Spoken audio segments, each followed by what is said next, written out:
전 흔히 말하는 흙수저였어요.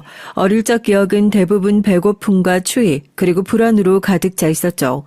제가 살던 집은 반지하에 있는 방 한 칸짜리 월세집이었는데 비가 오는 날이면 곰팡이 냄새와 함께 벽을 타고 물이 스며들어와 이불이 젖는 일이 흔했습니다. 겨울엔 창문 틈 사이로 찬바람이 스며들었고 이불 속에서 입김을 내쉬며 아침이 오기만 기다렸어요. 아버지는 늘 술에 절어 있었고 퇴근이란 개념도 없이 집에 들어오면 고래고래 소리를 질렀습니다. TV를 보고 있다가도 괜히 트집을 잡아 리모컨을 던지고 어머니에게 욕설을 퍼붓기도 했죠. 그럴 때마다 전 방 한 구석에서 무릎을 껴안고 숨을 죽이며 떨었습니다. 때론 참지 못하고 제 방 문을 닫으면 아버진 문을 발로 차며 부수려 했어요. 어머닌 그런 아버지를 감당하며 하루하루를 버티셨습니다. 낮엔 공장에서 플라스틱 사출기를 돌리고 밤엔 분식집에서 설거지 아르바이트를 하셨죠. 손이 거칠고 갈라져 늘 반창고를 붙이고 다니셨는데 그 손으로도 제 머리를 쓰다듬을 때면 전 눈물이 핑 돌았어요. 전 어머니의 고생을 덜어드리기 위해 늘 조용히 지냈고 급식비를 내지 못해 굶는 날엔 빈 교실에 앉아 책을 읽는 척하며 배를 움켜쥐곤 했습니다. 한 번은 소풍 가는 날 도시락을 싸줄 형편이 안 되던 어머니가 새벽까지 라면을 끓여 국물을 졸이고 그 안에 밥을 말아 달걀 하나를 풀어주신 적이 있어요. 양은 도시락에 담긴 그 개밥같이 생긴 음식을 전 친구들이 볼까 두려워서 체육복 속에 숨기듯 들고 갔고 점심시간이 되자 혼자 운동장 한편으로 가 조용히 먹었습니다. 그때 그 느낀 수치심과 슬픔은 아직도 잊히지가 않네요. 전 말수가 적었고 내성적인 성격이었지만 내면엔 인정받고 싶다는 욕망이 끌어올랐습니다. 가난이 주는 멸시와 차별을 이겨내고 싶었고 그걸 증명할 수 있는 유일한 수단은 공부라고 생각했어요. 그래서 교과서를 달달 외우고 친구들이 노는 시간에도 전 자습실에 혼자 남아 있었습니다. 단 한 번이라도 이름이 상위권에 오르면 어머니가 자랑스러워할 수 있을 것 같았거든요. 고등학교 3학년이 되면서 학업과 알바를 병행했어요. 새벽엔 신문 배달, 저녁엔 치킨집 배달 일을 했고 피곤함에 눈이 감길 때도 교과서에 머리를 박은 채 졸았습니다. 수능날마저도 교실에 앉아 시험지를 받았을 땐 너무 피곤한 나머지 손이 떨려 연필을 제대로 쥐지 못했고요. 그 시험이 끝난 후 전 고개를 떨군 채 운동장을 걸었고 그날 밤 어머니는 아무 말 없이 제 등을 두드려 주셨습니다. 대학은 꿈이었어요. 현실은 등록금조차 마련할 수 없었고 전 곧장 일자리를 찾기 위해 구청에서 배포하는 무료 신문을 오려 들고 다녔습니다. 어렵게 들어간 작은 의료기기 부품 업체가 제 인생의 첫 회사였고 바로 그곳에서 평생을 바쳐 복수까지 하게 될 그 인연 회장님을 처음 만나게 됐어요. 제가 들어간 첫 직장은 서울 외곽의 작은 산업단지에 위치한 의료기기 부품 제조업체였어요. 회사는 직원 수 10명 남짓의 영세한 곳이었고 사무실은 낡고 벽엔 물때 자국이 선명히 남아 있었습니다. 면접을 보던 날 공장장이라는 분이 제 이력서를 보더니 말했어요. 대학은 못 나왔지만 손발은 빠르네. 한번 해봐. 처음 맡은 일은 제품의 미세한 구멍을 사포로 갈아내는 작업이었습니다. 기계는 없고 손으로 일일이 갈아야 했기에 하루 종일 같은 동작을 반복했죠. 손끝엔 굳은 살이 박히고 철분 냄새가 코에 배었습니다. 당시 제 월급은 최저시급보다 조금 못 미쳤고 점심도 공장 현장에서 컵라면으로 때우기 일쑤였어요. 하지만 전 불평하지 않았습니다. 이곳에서 살아남자, 무슨 일이 있어도 버텨보자. 제 마음속엔 오기로 가득했습니다. 회사를 이끄는 젊은 사장이 바로 훗날의 회장님이었어요. 그는 제 또래보다 약간 위였고 항상 진한 눈썹과 빠른 말투가 인상적이었습니다. 야망은 컸지만 현실적인 감각이 부족해서 자금 흐름은 늘 불안정했고요. 부품 수급이 꼬여 생산이 멈추는 날도 많았습니다. 직원들은 월급이 밀릴 때면 3355 사표를 내밀었고 회장님은 그런 직원들을 잡지도 않았어요. 하지만 저만큼은 달랐습니다. 어느 날 중요한 수출용 납품 마감 전날이었어요. 설비 고장이 발생해 야근이 불가피했는데 야간 근무가 끝난 뒤에도 다음 날 새벽까지 제가 혼자 남아 문제를 해결했죠. 모두가 퇴근한 텅 빈 공장에서 기계와 씨름하며 전 손에 기름때를 묻힌 채 조용히 중얼거렸습니다. 이거 고치고 납품 성공하면 우리도 좀 변하겠지. 그날 새벽 회장님이 사무실에 다시 들렀다가 아직도 공장에서 일하고 있는 절 발견하셨어요. 그리고는 말없이 제 옆에 앉아 함께 기계를 고쳐주셨습니다. 그때 처음으로 둘 사이에 눈빛이 마주쳤고 그는 조용히 말했어요. 너 같은 직원 처음이야. 믿음이 간다. 그 말을 들은 이후 전 이 회사에서 무언가를 증명해 보겠다고 다짐했습니다. 단순한 일용직이 아니라 이 회사를 키우는 핵심이 되고 싶었어요. 당시 회사는 의료용 튜브 커넥터와 금속 클립을 소량 생산하던 단체였는데 전 퇴근 후에도 남아 설계 도면을 하나하나 공부했습니다. CAD를 독학하고 일본어 매뉴얼을 번역해가며 개선점을 정리했죠. 어느 날 회의 중 전 작은 제안을 했어요. 이 부품의 소재를 ABS에서 POM으로 바꾸면 내구성도 높고 단가도 낮출 수 있습니다. 처음엔 모두가 무시했지만 회장님은 제게 자료를 요청했고 일주일 뒤 전 수십 장짜리 분석서를 들고 나갔습니다. 그 일이 있고 난 뒤 회장님은 절 단순 작업자가 아닌 팀의 일원으로 인정하기 시작했어요. 그렇게 전 점점 중요한 프로젝트에 투입이 됐고 야근과 철야를 반복하며 제품 라인을 새로 잡아갔습니다. 1년 뒤 저희 회사는 국내 병원 네트워크에 처음으로 정식 납품을 시작하게 됐고 전 기획, 제조, 품질 관리까지 두루 담당하게 됐어요. 말단 직원에서 시작해 핵심 실무자로 성장하는데 5년이 채 걸리지 않았습니다. 그리고 그 모든 과정에서 전 단 한 번도 포기하지 않았어요. 불 꺼진 사무실에서 캔커피를 마시며 홀로 도면을 보던 밤들, 회장님과 둘이 박스 포장을 하며 웃었던 새벽들, 그 시간들이 모여 제가 되고 회사가 됐어요. 특히 잊지 못할 밤이 하나 있습니다. 여느 때처럼 우린 납품 마감 전날 밤을 지새우고 있었죠. 당시엔 직원도 몇 명 되지 않았고 야근 인원도 저희 둘뿐이었습니다. 창고에 납품용 박스를 조립하며 테이프를 붙이던 중 회장님은 제게 야, 네가 진짜 사람 하나 살린다 하고 웃었고 전 어깨를 으쓱하며 대답했죠. 살린 거 아닙니다. 그냥 같이 가는 거죠. 우리 둘 다 살아야죠. 그 말을 들은 그는 한참을 말없이 있더니 낡은 접이식 탁자에 앉아 먼지를 털고 꺼낸 위스키병을 책상 위에 툭 올렸어요. 이건 우리 아버지가 남긴 거야. 특별한 날 마시려고 아끼면서 한 방울도 안 마셨는데 오늘은 좀 마셔야겠다. 종이컵 2개에 위스키를 따르며 그는 조용히 말했습니다. 넌 진짜 가족 같아. 우리 집안 사람 중에도 날 이렇게 챙겨준 놈 없어. 저도 그날은 그 말이 농담처럼 안 들렸어요. 우린 작은 창고 한 구석에서 위스키 잔을 부딪혔고 쓴 맛이 목을 타고 넘어가자 순간 웃음이 나왔습니다. 형, 우리 이렇게 회사 키워놓고 나중에 나이 들면 제주도 가서 낚시나 하면서 살죠. 그는 피식 웃더니 종이컵을 가리켰어요. 자, 이거 마신 순간부터 너랑 나 이제 진짜 의형제다. 어디 가서 배신하면 너도 나도 인간도 아니다. 전 그 말에 장난스레 고개를 끄덕였지만 마음 한켠에선 정말 그렇게 믿고 있었습니다. 형처럼 의지할 수 있는 사람, 내 인생에 처음 생긴 진짜 어른 같은 존재. 전 그를 위해, 회사를 위해 무엇이든 할 수 있었어요. 아니, 그를 위해 일하는 게 곧 내 인생이라 믿었습니다. 그땐 몰랐습니다. 그렇게 지켜낸 신뢰가 훗날 제 인생을 가장 처참하게 무너뜨릴 흉기가 될 줄은요. 제가 그렇게까지 바친 형이라는 사람에게 가장 잔인한 배신을 당하게 될 줄은요. 그날 위스키로 다짐했던 의리의 약속이 결국 제 등을 찌를 칼자루가 될 줄은 정말 몰랐습니다. 몇 년 후 우리의 노력이 점점 빛을 발하기 시작했어요. 제품 품질이 인정받아 점차 주문량이 늘어나기 시작했죠. 하지만 회사가 커질수록 내부적으로 갈등이 심해졌습니다. 몇몇 임원들은 자신의 공을 내세우기 위해 절 비방하고 험담하기 시작했어요. 제가 좋은 대학을 나온 것도 아니었고 현장 경험 외엔 내세울 것이 없다는 이유였죠. 하지만 회장님은 그래도 초창기 멤버였던 절 항상 두둔해줬고 믿어주셨습니다.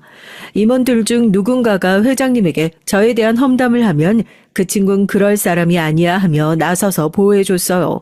전 그런 회장님에게 더욱 충성을 다하기로 결심했습니다. 전 그런 상황 속에서 회장님을 믿고 회사를 키워나가기 위해 밤낮 없이 헌신했어요. 그땐 그게 당연한 것이라고 믿었고 결국 그것이 절 파멸로 몰고 갈 줄은 상상조차 하지 못했습니다. 그렇게 바쁜 회사 생활 속에서도 전 사람다운 온기를 갈망했어요. 매일 야근이고 주말조차 제대로 쉴 수 없는 나날 속에서 제 일상엔 반복과 피로밖에 없었죠. 그러던 어느 날 납품 계약서에 서명을 받으러 나간 거래처 사무실에서 그녀를 처음 보게 됐습니다. 그녀는 그 사무실의 총무였고 저보다 2-3살 아래로 보이는 단정한 단발머리의 여성이었어요. 얼굴에 묻은 연필 자국을 닦으며 환하게 웃던 모습이 아직도 생생히 기억납니다. 사인 도장 여기요. 커피는 믹스로 드릴까요? 그녀의 말투엔 어딘가 모르게 따뜻함이 스며 있었고 처음 보는 순간부터 제 심장은 두근거리기 시작했어요. 그날 이후 전 괜히 사소한 일로도 그 거래처를 자주 들렀습니다. 납품 스케줄을 확인한다며 누락된 서류를 다시 받는다며 핑계를 대곤 했죠. 그리고 그녀를 볼 때마다 제 표정은 자연스레 부드러워졌습니다. 어느 날은 그녀가 감기에 걸려 콧소리를 내며 업무를 보길래 퇴근길에 몰래 약국에서 감기약을 사들고 다시 돌아가기도 했어요. 그 약봉투를 건네받은 그녀가 살짝 웃으며 이런 거 처음 받아봐요 라고 말을 했을 땐 제 가슴이 저릿해졌습니다. 우린 그렇게 조금씩 가까워졌어요. 그녀는 자신의 아버지가 병원으로 오래 누워 계신다고 말했고 늘 집안 형편이 넉넉지 않다고 했습니다. 그런 그녀를 보며 전 과거의 제 어머니가 떠올랐죠. 그래서 더 아껴주고 싶었고 그녀를 웃게 해주고 싶었습니다. 어느 날 저녁 회사 워크숍에서 단체로 간 고깃집에서 우연히 그녀와 나란히 앉게 됐고 그날은 제가 용기를 낸 날이기도 했어요. 다들 취기가 돌 무렵 전 술잔을 내려놓고 조심스럽게 말했죠. 혹시 부담이 안 된다면 따로 한번 밥 먹을 수 있을까요? 그녀는 말없이 제 눈을 바라보다가 조용히 고개를 끄덕였습니다. 그 장면은 마치 영화의 한 장면처럼 제 머릿속에 각인이 됐어요. 이후 주말 저녁 조용한 분식집이나 공원 벤치를 돌며 소소한 데이트를 이어갔고 그녀에 대한 마음은 점점 깊어졌습니다. 어느 늦은 봄날 그녀가 혼잣말처럼 중얼댔어요. 당신 같은 사람 진짜 드물어요. 날 있는 그대로 봐주는 사람. 그 말에 전 왈칵 눈물이 날 뻔했습니다. 그간 세상에 내 존재를 인정해주는 사람이 단 한 명이라도 있었으면 좋겠다고 바라왔는데 그녀가 그걸 해주고 있었던 거예요. 우린 1년 남짓 연애 끝에 결혼을 결심했습니다. 전 정장 하나, 그녀는 가장 싼 웨딩드레스를 입고 조촐한 예식장에서 양가 가족과 몇몇 회사 동료들만 초대한 작지만 따뜻한 결혼식을 올렸죠. 그녀의 아버지는 거동이 불편하셨지만 참석을 해주셨고 그 모습을 보며 전 속으로 다짐했어요. 이 사람을 그리고 이 가정을 평생 지켜야겠다고. 결혼식이 끝난 후 신혼 첫날 밤 우린 허름한 전세방에서 컵라면을 나눠 먹으며 서로의 손을 꼭 잡고 웃었어요. 전 그 순간만큼은 확신했습니다. 내 인생의 모든 불행이 이제 끝났다고. 하지만 몰랐습니다. 그 시작이 제 인생의 가장 깊은 나락으로 향하는 문이었다는 걸요. 결혼 생활은 생각처럼 아름답진 않았어요. 처음 몇 개월은 달콤했죠. 퇴근 후 집에 돌아가면 따뜻한 밥과 그녀의 환한 미소가 있었고 전 그 작은 일상에 깊은 안정을 느꼈습니다. 하지만 시간이 흐르며 작은 균열이 하나둘씩 생기기 시작했어요. 첫 번째 이상 신호는 바로 그녀의 핸드폰이었습니다. 하루에도 수십 번 울리는 알림, 그리고 제가 다가가면 화면을 재빨리 닫는 모습이 낯설게 느껴졌죠. 그리고 어느 날 그녀가 샤워 중일 때 핸드폰이 울렸고 무심코 확인한 메시지엔 오늘도 기다릴게, 보고 싶다는 낯선 남자의 문자가 떠 있었습니다. 심장이 철렁 내려앉았지만 믿고 싶지 않았기에 애써 아무렇지 않은 척 했어요. 두 번째는 외박이 잦아진 것이었습니다. 처음엔 친구와의 약속이라고 했고 회식이라며 늦게 들어오는 날이 많아졌죠. 그리고 어느 날 주말 그녀는 갑자기 짐을 챙겨 여행을 간다며 말도 없이 사라졌고 이틀 후 아무렇지 않은 얼굴로 돌아왔어요. 혼자만의 시간이 필요했다는 그녀의 말에 전 말없이 고개를 끄덕였지만 그날 밤 전 베란다에서 담배를 물고 눈물을 삼켰습니다. 세 번째는 제 존재 자체를 무시하는 태도였어요. 대화를 하려 하면 핸드폰만 들여다보고 회사 얘기를 꺼내면 한숨을 쉬거나 핀잔을 줬죠. 그렇게 일만 하면 뭐해? 돈도 못 모으면서. 그 말에 전 비수처럼 마음을 찔렸어요. 그녀를 위해, 우리 가정을 위해 밤낮 없이 일할 것만 그녀는 제 노력을 비웃기라도 하듯 냉담했습니다. 그래도 참고 버텼어요. 내가 더 노력하면 되겠지. 내 노력이 부족해서겠지. 제 탓을 하면서요. 결정적인 네 번째는 어느 날 퇴근하고 집에 들어섰을 때였습니다. 그녀는 저를 식탁에 앉히더니 차분한 목소리로 말했어요. 나 더 이상 이렇게 못 살아. 가난한 삶, 앞이 보이지 않는 미래. 이제 지쳤어. 당신이 싫은 게 아니야. 그냥 나 자신을 위해서 이 삶에서 벗어나고 싶을 뿐이야. 그러니까 미안하지 않아. 당신도 나에게 화내지 마. 전 그 순간 뺨을 세게 얻어맞은 듯한 충격을 받았죠. 손끝이 저릿하고 숨이 막혔습니다. 말을 잃은 채 마주 앉아있는 그녀를 바라보며 지난 수년간 함께 쌓아온 시간들이 산산조각 나는 소리를 듣는 듯 했죠. 그녀는 놀라울 정도로 담담하게 이혼을 요구했고 전 아무 말도 하지 못한 채 도장을 찍었습니다. 사랑이 이렇게 끝나는 것이구나. 배신이라는 게 이렇게 차가운 것이구나. 전 그날 처음 뼈저리게 깨달았습니다. 더는 붙잡고 싶지 않았어요. 아니, 더는 사랑할 자신이 없었습니다. 그 후로도 한동안 전 깊은 어둠 속에서 허우적댔습니다. 이혼은 단순히 한 사람과 헤어지는 일이 아니었어요. 제 인생의 중심이 무너지는 일이었고 그 충격은 제 삶의 전체에 균열을 냈습니다. 그녀는 이혼 과정에서도 한치의 연민조차 보이지 않았어요. 차가운 표정으로 서류 하나하나를 꼼꼼히 짚으며 제게 최소한의 책임만을 요구했고 그조차도 마치 시혜라도 베푸는 듯한 말투로 일관했죠. 그 냉담한 태도는 제 자존심을 철저히 무너뜨렸습니다. 그로 인해 회사 생활도 무너져 내렸어요. 집중력이 흐트러지고 보고서 하나 작성하는데도 몇 배의 시간이 걸렸죠. 제 안의 상처는 점점 골마갔고 회장님이나 동료들의 눈에도 제가 무너지고 있다는 게 보였을 겁니다. 하지만 전 그 누구에게도 속마음을 털어놓을 수가 없었어요. 오직 혼자 견뎌야만 했죠. 그렇게 10년 가까운 세월을 마음속에 돌덩이를 품은 채 살았습니다. 이혼한 후 전 더욱 회사 일에 매달렸지만 더 이상 예전 같은 열정도 능력도 부족하다는 걸 스스로 느껴졌어요. 회장님과의 관계도 서서히 멀어졌습니다. 회사가 급성장하면서 회장님은 더욱 바빠졌고 자연스럽게 저희 사이의 거리도 벌어졌죠. 예전에 회의가 끝나고 둘이 나란히 커피를 마시며 미래 얘기를 하던 시절도 있었는데 이젠 사무실에서 얼굴을 마주칠 일조차 드물어졌어요. 회사 내에서 느낀 이질감은 인사발령에서였습니다. 누구보다 오래 버티고 헌신한 제가 아니라 갓 들어온 신입 간부가 주요 프로젝트 책임자로 발탁된 거예요. 평소 저보다 실적이 부족했던 그였기에 충격은 더 컸습니다. 전 아무 말도 못한 채 박수를 쳤지만 속에선 뭔가 부서지는 소리가 났어요.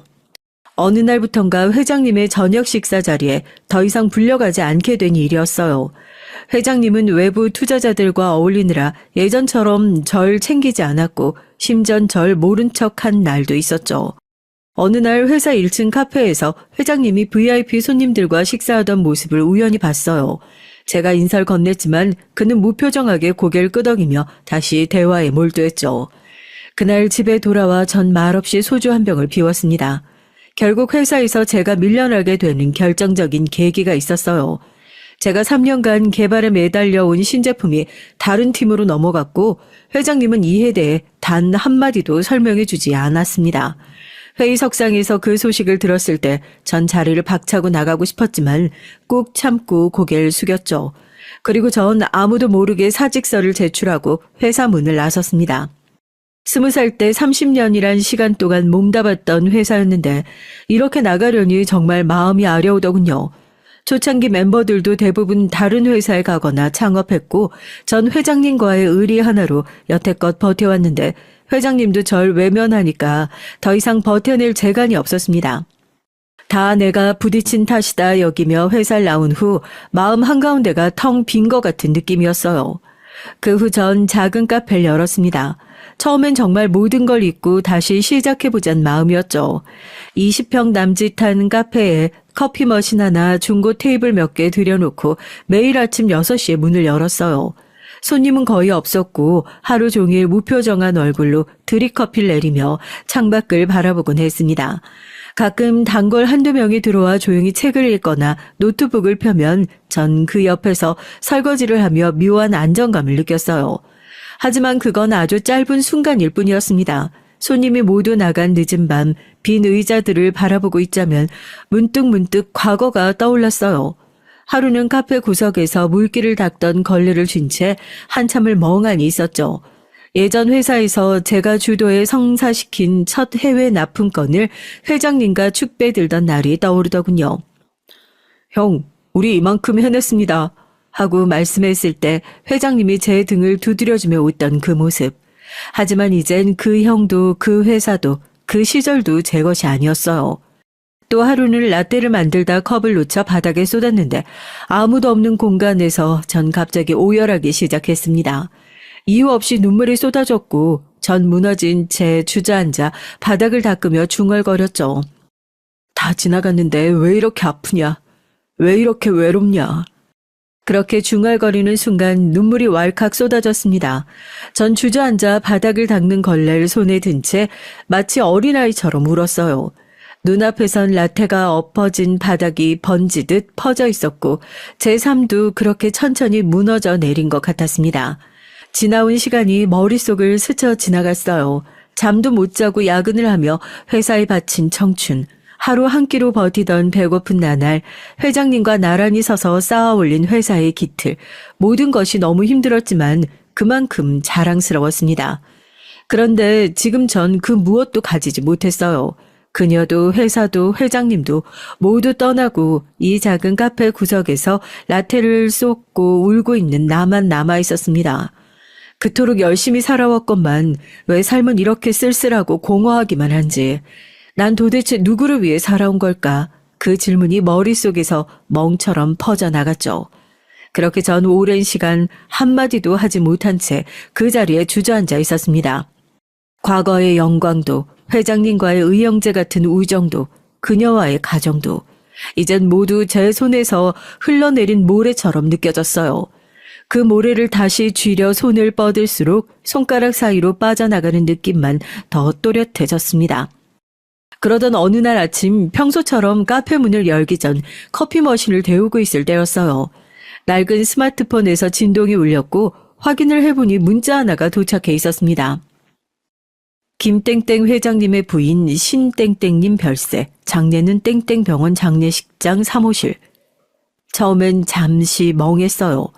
회장님의 부인이라면 저와 30년 가까이 함께 회사를 일궜던 회장님, 늘 든든한 기둥처럼 곁에 있었던 그 사람의 부인이라면 저 역시 무언가 마지막 예의를 표해야 한다는 생각이 들었습니다. 가슴 한구석이 시큰거렸죠. 오랜만에 양복을 꺼내 입고 셔츠를 다려 입으며 거울을 봤어요. 낯선 중년 남자가 피로와 무기력에 찌든 얼굴로 서 있었습니다. 그래도 가야지. 마지막 인사라도 해야 하니까. 그렇게 전 조용히 카페 문을 닫고 장례식장으로 향했습니다. 병원 장례식장은 조용하면서도 묵직한 슬픔이 흐르고 있었어요. 익숙한 회사 사람들의 얼굴도 몇 보였지만 전 누구의 눈도 마주치지 않고 곧장 영정사진이 있는 곳으로 향했습니다. 초라한 제 모습을 보이고 싶지 않았던 제 자격지심 때문이었어요. 그리고 그 순간 발걸음이 굳어졌습니다. 영정사진, 흑백의 사진 속 정갈하게 머리를 말아 넘기고 고운 미소를 짓고 있는 그 얼굴. 그 얼굴을 본 순간 전 눈을 의심했어요. 분명히 그녀였습니다. 10년 전 제게 다른 남자가 생겼다고 말하며 차갑게 등을 돌렸던 그 여자. 제가 가진 모든 걸 걸고 지켜내려 했던 그러나 가장 깊은 상처를 안긴 바로 그 여자가 지금 회장님의 부인으로 그 사진 속에 조용히 앉아 있었습니다. 심장이 철렁했죠. 손끝이 저려오고 시야가 흐릿해졌습니다. 몇 초 동안 숨조차 쉬지 못했어요. 설마 아닐 거야. 그냥 닮은 사람이겠지. 전 스스로를 몇 번이고 다그치며 다시 한번 사진을 봤습니다. 하지만 아무리 눈을 비비고 바라봐도 틀림없이 그녀였어요. 입술이 바르르 떨렸고 온몸에 힘이 빠져 서 있기도 어려웠습니다. 등을 치며 인사하던 누군가의 손길조차 느껴지지 않았어요. 그 자리에 못 박힌 듯 한참을 서 있었고 그제야 장례식장 관계자가 다가와 부축했습니다. 괜찮으세요? 실례지만 유족이신가요? 전 아무 대답도 하지 못한 채 고개를 저었어요. 그리고 무너질 듯한 다리를 이끌고 조용히 그 자리를 빠져나왔습니다. 식당을 나와 택시에 올라탔지만 머릿속은 온통 뒤엉킨 질문으로 가득했어요. 어떻게 이런 일이, 회장님과 그 여자가... 단순한 충격이 아니었습니다. 전율과 분노, 어지러운 배신감이 복합적으로 덮쳐오는 감정의 폭풍이었죠. 회장님은 제 인생에서 유일하게 믿고 따르던 사람이었고 그녀는 제 인생을 망가뜨리고 떠났던 연인이었습니다. 그리고 두 사람이 부부였다뇨. 그날 밤 전 카페에 불도 켜지 않은 채 앉아 있었어요. 빈 커피잔 하나를 손에 들고 술도 없이 밤새도록 불 꺼진 실내에 앉아 있었습니다. 그리고 마음속에서 무언가가 또 하나 또렷하게 부서졌어요. 믿을 수 없는 현실 앞에서 전 마치 깊은 어둠 속에 던져진 기분이었습니다. 장례식장에서 나온 이후 내내 머릿속은 멍했고 심장은 미친 듯이 뛰고 있었어요. 이건 단순한 우연일 수 없었습니다. 전 아내가 회장님의 부인이라니 도무지 납득할 수가 없는 일이었어요. 제가 몰랐다는 것 자체가 오히려 말이 되지 않았죠. 전 혼란을 삼키고 미친 듯이 진실을 파헤치기 시작했습니다. 가장 먼저 떠오른 건 회사 시절 절 힐끔힐끔 바라보던 몇몇 동료들의 묘한 눈빛이었어요. 마치 저만 모르는 사실을 알고 있는 듯한, 숨기고 있는 무언가를 알고 있는 듯한 눈빛. 그게 그냥 질투였을 거라 넘겼던 제 과거 판단이 얼마나 순진했던 건지 그제야 알 수 있었습니다. 첫 번째로 찾은 사람은 예전에 함께 개발팀에 있었던 박 대리였어요. 회사를 나온 후엔 연락을 끊었지만 오래된 메신저 기록을 통해 어렵사리 그와 연락이 닿았죠. 처음엔 말을 아끼던 박 대리는 제가 장례식장에서 본 진실을 얘기하자 무겁게 입을 열었습니다. 형, 그걸 이제 알았어요? 사실 다들 알고 있었어요. 하지만 워낙 민감한 사안이라 아무도 형한텐 말 못했던 거예요. 그의 말에 전 머리가 띵해졌어요. 알고 있었다고? 다들? 언제부터였을까요? 정확hin 모르겠지만 아마 그 야유회쯤이었을 겁니다. 회장님이 사비로 계곡 근처 펜션 빌려갔던 그 여름 말이죠. 형수님이 이상하리 많지 회장님 옆에 붙어 있었던 거 기억 안 나세요? 그땐 다들 그 회장님이랑 형수님이 원래도 아는 사이라고 하니 그런가 보다 했거든요. 근데 그게 단순히 아는 사이가 아니었던 거죠. 그 말을 듣는 순간 잊고 있었던 장면 하나가 뇌리를 스쳐갔습니다. 펜션 바비큐 파티 때였어요. 회장님과 제 아내가 같은 와인을 나눠 마시며 웃고 있었던 그 장면. 전 그때도 둘 사이가 가까워 보인다는 얘기를 들었지만 웃으며 넘겼죠.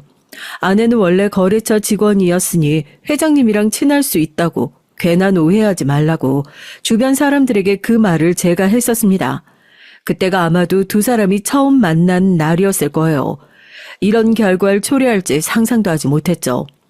그 후 전 아내의 대학 동기에게도 연락을 시도했습니다. 그녀는 처음엔 조문 소식 때문에 무척 놀란 눈치였지만 제 목소리에 담긴 절박함을 느꼈는지 조심스럽게 말을 꺼냈어요. 미안해요. 사실 저도 그 얘기 알고 있었어요. 이혼한 다음에였나? 전 남편 회사 회장님과 같이 지내고 있다고 하더라고요. 걔가 좀 어렵게 살았잖아요. 그래서 돈 많은 사람 만나서 사모님 소리 들으면서 살고 있다고 하더라고요. 좀 황당했지만 근데 이미 이혼한 상태니까 우리가 뭐라고 할 것도 없었고 워낙 조용하게 살아서 그냥 알아서 하겠거니 했죠. 재혼한다는 소식을 알린 이후엔 우리 모두와도 연락이 끊겼고요. 본인 스스로 떳떳하지 않아서였나?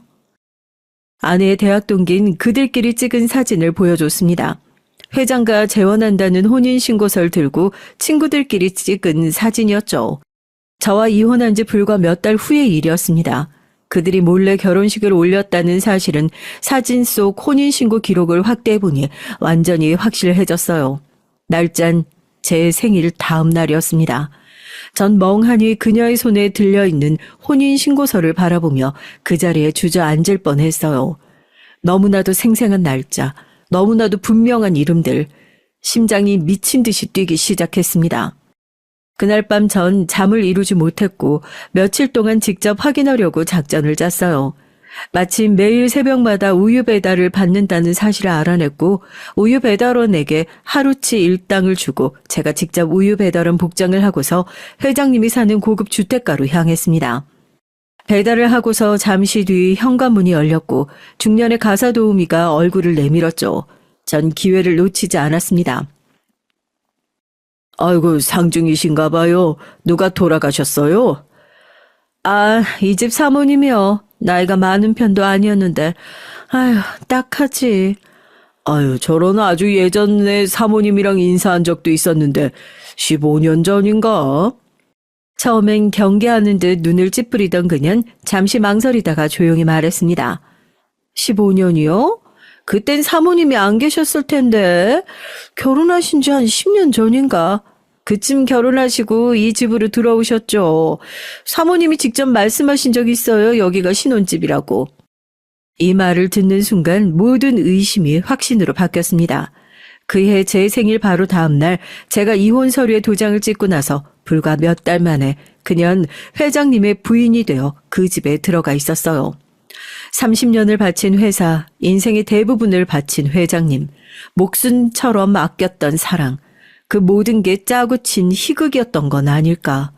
그때 느낀 배신감은 인간이 견딜 수 있는 감정의 한계를 시험하는 듯 했습니다. 모든 퍼즐 조각이 맞춰졌고 그 자리에 남은 건 불타오르는 복수심 뿐이었어요. 분노와 배신감에 전 제정신이 아니었습니다. 그날 이후 제 삶은 오직 그 사람을 향한 증오로 채워졌어요. 잠을 자도 회장님 얼굴이 떠올랐고 밥을 먹어도 목구멍을 지나가지 않았습니다. 전 마치 어둠 속을 헤매는 짐승처럼 복수만이 유일한 존재의 이유가 돼버린 사람이었어요. 처음은 회장님의 일정을 수소문하는 것부터 시작했습니다. 전직 직원 커뮤니티를 통해 그가 자주 다니는 골프장, 단골 고급바, 심지어 별장까지 정보를 모았고 노트에 날짜별로 정리하며 은밀히 추적을 했죠. 심지어 골프장 옷을 대여해 내부에 들어가기도 했고 직원인 척하며 바에서 그의 옆 테이블에 앉은 적도 있었습니다. 몇 번은 눈이 마주치기도 했지만 그는 저를 전혀 알아보지 못했죠. 그것이 오히려 절 더 분노하게 만들었습니다. 그렇게 헌신했는데, 그렇게 충성했는데 그는 나를 모른다는 듯한 눈빛으로 스쳐 지나갔죠. 그리고 마침내 기회가 왔습니다. 늦가을 여름날 밤 회장님이 강원도 별장에 혼자 머무른다는 정보를 입수했어요. 그곳은 예전 우리가 회사를 세우고 첫 흑자를 냈을 때 함께 축하 파티를 열었던 장소였어요. 그 기억이 지금은 피를 토할 만큼 끔찍하게 느껴졌습니다. 전 그날 밤 두꺼운 점퍼에 얼굴을 반쯤 가린 채 산속을 헤치고 별장으로 향했습니다. 바닥엔 낙엽이 바스락거렸고 먼 산엔 안개가 내려앉아 있었습니다. 별장은 생각보다 조용했고 불이 켜져 있었습니다. 전 초인종을 눌렀죠. 형, 나야. 한참 후 문이 열렸고 전 천천히 안으로 들어갔죠. 회장님은 벽난로 옆에 위스키를 마시고 있었습니다. 그 위스키, 아이러니하게도 아주 오래전 그가 의형제를 맺자며 꺼냈던 그 위스키와 같은 종류였어요. 제가 문을 닫자 고개를 돌린 그는 순간 얼굴이 굳더니 절 알아보곤 천천히 일어섰습니다. 여기까지 왔어? 놀랍네. 전 말없이 그를 노려봤어요. 가슴속에 맺힌 말들이 수천 마디였지만 그 순간은 입술이 굳어 말을 잃었습니다. 침묵 속에서 두 사람의 눈빛이 부딪혔고 먼저 입을 연 건 회장님이었습니다. 다 지난 일이야. 이제 와서 어쩌겠다는 거지? 그 말에 전 한동안 아무 말도 하지 못했어요. 손이 바르르 떨렸고요. 마침내 입을 열었을 때 목소린 이미 분노로 갈라져 있었습니다. 지나간 일이라고? 회장님은 비웃듯 코웃음을 쳤습니다. 그래, 어쩌라고. 네 아내였다고? 근데 뭐, 네가 가진 게 있었냐? 넌 언제나 내 밑이었어. 인정하지 그래. 넌 날 넘을 수 없었잖아. 난 형을 믿었어.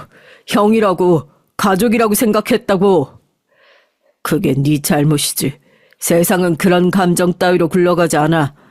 내가 왜 네 형이야? 피 한 방울 섞이지 않았는데. 애초에 넌 나한테 평생을 이용당한 거야. 몰랐어? 전 숨을 헐떡이며 이를 악물었어요. 그래, 나 병신처럼 몰랐지. 근데 형이 뭘 망가뜨렸는지 알아? 내 가정, 내 인생, 내 존엄. 그걸 다 뺏었어. 인간이 어떻게 그렇게 더러울 수 있어? 더럽긴 감정에 취해 폭주하는 한심한 감정 쓰레기. 그래서 네 와이프가 날 선택한 거겠지. 적어도 난 가진 게 있었거든. 그 말 한마디에 제 이성은 완전히 끊어졌습니다. 제가 참아온 모든 세월, 저버린 믿음, 그가 빼앗아간 제 삶, 그것들이 하나의 불덩이가 되어 몸속에서 터졌어요. 가슴속 어딘가에 억눌러 두었던 분노가 고개를 들었습니다. 하지만 전 마지막까지 참고 싶었어요. 달려들고 싶지도 고성을 지르고 싶지도 않았습니다. 난 이 모든 진실을 마주하기 위해 여기까지 온 거였지 싸움을 하러 온 게 아니었습니다. 형, 아니, 회장님, 그때 단 한 번이라도 진심으로 사과했으면 됐어. 내가 모자라서 놓친 게 아니라 형이 일부러 그렇게 한 거잖아. 그는 여전히 여유 있는 얼굴로 술을 한 모금 더 마셨습니다. 그리고는 여유롭게 컵을 내려놓으며 말했죠. 그래, 일부러였다. 너한텐 그 정도 충격이 필요했거든. 그래야 정신 차릴 줄 알았지. 바보같이 평생을 나한테 이용당하고도 정신을 못 차리니 말이야. 가족보다 더 믿고 난 최선을 다했어. 그걸 후회하지 않아. 하지만 정말 나한테 단 한 번도 미안한 적 없었어? 그는 코웃음을 쳤습니다. 그게 네 문제야. 미안해서 뭐. 세상은 감정 따위로 굴러가지 않아. 네 안에 네 인생에 묶여있긴 너무 아까운 여자였어. 내가 미안할 게 뭐 있어. 네가 그 여자한테 미안해야지. 안 그래? 숨이 턱 막혔습니다. 그 말, 그 뻔뻔한 시선, 웃음기 어린 눈빛까지 그 모든 게 내 가슴을 갈기갈기 찢었어요. 전 그 자리를 박차고 일어서려 했습니다. 이대로 가버리면 평생 후회하겠다는 생각이 들었지만 동시에 그를 더 마주보고 있는 것도 견딜 수 없었죠. 그런데 그가 갑자기 제 어깨를 움켜잡으며 말했습니다. 이런 식으로 하면 나한테 뭐라도 나올 줄 알았나 봐. 뭐, 돈이라도 줄까? 그래, 위로금이라고 생각하고 줄 수 있지. 자, 가져가. 그는 지갑에서 돈다발을 들고 흩뿌렸어요. 전 더 이상 상종하기도 싫어서 나가기 위해 등을 돌렸습니다. 그때였어요. 회장은 절 붙잡으려 한 발짝 다가오다가 갑자기 발을 헛디뎠어요. 그 별장은 원목 계단이 거실과 바로 연결되어 있었고 카펫이 살짝 밀려나 있던 걸 전 나중에서야 알아차렸습니다. 그는 중심을 잃고 몸을 휘청이더니 그대로 계단 아래로 굴러 떨어졌습니다. 형! 저도 모르게 외쳤습니다. 고함이 터져 나왔고 계단 아래로 굴러떨어진 그의 몸이 벽에 부딪히며 쿵 하고 멈추는 소리가 공포처럼 울렸어요. 몇 초간 전 움직이지 못한 채 그대로 얼어붙었습니다. 그리고 계단 아래로 달려갔죠. 그는 바닥에 쓰러져 있었고 고통에 찬 신음소리를 내뱉고 있었습니다. 한쪽 다리를 꿈틀거리려 했지만 움직이지 않았죠. 손을 뻗어보려 했지만 팔이 부자연스럽게 꺾여 있었습니다. 그의 얼굴엔 공포와 고통이 뒤섞여 있었고 절 보며 중얼거렸어요. 네가 밀었잖아. 무슨 소리야. 아니야, 난 안 밀었어. 그냥 형이 발을 헛디딘 거잖아. 너 날 죽이려고. 그는 숨을 헐떡이며 그렇게 말했고 전 할 말을 잃었습니다. 눈앞에서 벌어진 일이 현실 같지 않았어요. 이게 복수인가? 이게 정의인가? 아니면 단지 끝까지 날 망가뜨리려는 또 하나의 덫일 뿐인가? 전 급히 119에 전화를 걸었고 구급차가 도착할 때까지 그의 곁을 지켰습니다. 내가 그를 그렇게 만든 건 아니었지만 그 순간만큼은 나 역시 죄인처럼 느껴졌어요. 며칠 후 경찰서에서 연락이 왔습니다. 회장이 절 고소했어요. 고의로 계단 아래로 밀어 살인을 미수했다는 혐의였죠. 통화를 마친 뒤 제 손은 식은땀으로 젖어 있었지만 마음은 오히려 담담했습니다. 어차피 이렇게 될 줄 알았다는 예감 같은 것이 있었거든요. 그는 마지막 순간까지도 자신의 실수를 내 탓으로 돌리려 했고 그렇게라도 자신이 쥐고 있던 권력과 자존심을 지키려 들었어요. 전 경찰 조사에서 그날 있었던 일의 전말을 빠짐없이 설명했습니다. 그리고 수사관에게 말했죠. 그 별장 CCTV 있을 겁니다. 거실 천장 오른쪽 구석에. 아주 오래전 축하 파티할 때 갔었기 때문에 잘 알고 있죠. 며칠 뒤 수사팀은 그 영상을 확보했어요. 회장이 먼저 다가오며 시비를 걸었고 저와 말싸움을 하던 도중 발을 헛디뎌 계단 아래로 굴러 떨어지는 장면이 고스란히 담겨져 있었죠. 전 손끝 하나 대지 않았습니다. 고의성? 그런 건 어디에도 없었어요. 회장 측은 사건 이후 주거 침입 혐의까지 추가해 저를 압박하려 했습니다. 하지만 분명히 회장이 직접 문을 열어주었기에 강제로 출입한 흔적도 없었고요. 수사팀은 영상과 현장 정황을 모두 검토한 끝에 주거 침입 역시 입증 불가로 결론 지었습니다. 몇 주 후 검찰은 혐의 없음을 통보했어요. 그 한 줄의 문자 메시지를 받는 순간 전 의자에 주저앉아 한참을 눈을 감고 있었죠. 판단은 명백했습니다. 사고였고 자업자득이었습니다. 그러나 제 마음속엔 안도감보다 공허함이 컸어요. 날 그렇게까지 짓밟았던 사람이 이젠 휠체어의 의지에 살아간다는 사실, 그리고 그것이 법적으로도 나의 책임이 아니라는 사실이 오히려 묘하게 씁쓸했습니다. 그리고 며칠 뒤 병원에서 일하는 지인을 통해 회장이 중증 척추 손상으로 하반신 마비 판정을 받았다는 소식을 들었어요. 그가 누워있던 병실은 과거 그가 투자 유치하던 자리에서 자연스럽게 언급하던 우리 제품이 납품된 병원이었습니다. 자신이 세운 사업의 산물 속에 갇혀버린 아이러니한 운명. 병상에 누운 채 자신이 만든 의료기기를 몸에 부착한 채 하루하루를 연명하고 있다는 그 소식을 들었을 때 전 어딘가 모르게 숨이 막혔습니다. 처음엔 더는 그를 찾지 않겠다고, 그럴 필요조차 없다고 다짐했어요. 하지만 마음 한구석에 여전히 남아있던 감정이 있었습니다. 복수심도 아니고 연민도 아니었어요. 오직 하나, 그 사람의 입으로 미안했다는 단 한마디를 듣고 싶다는 마음.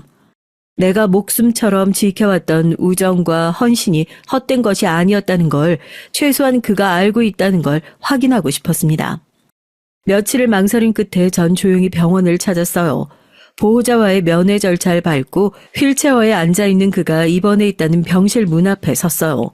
유리문 너머로 보인 회장의 모습은 예전과 너무도 달랐습니다.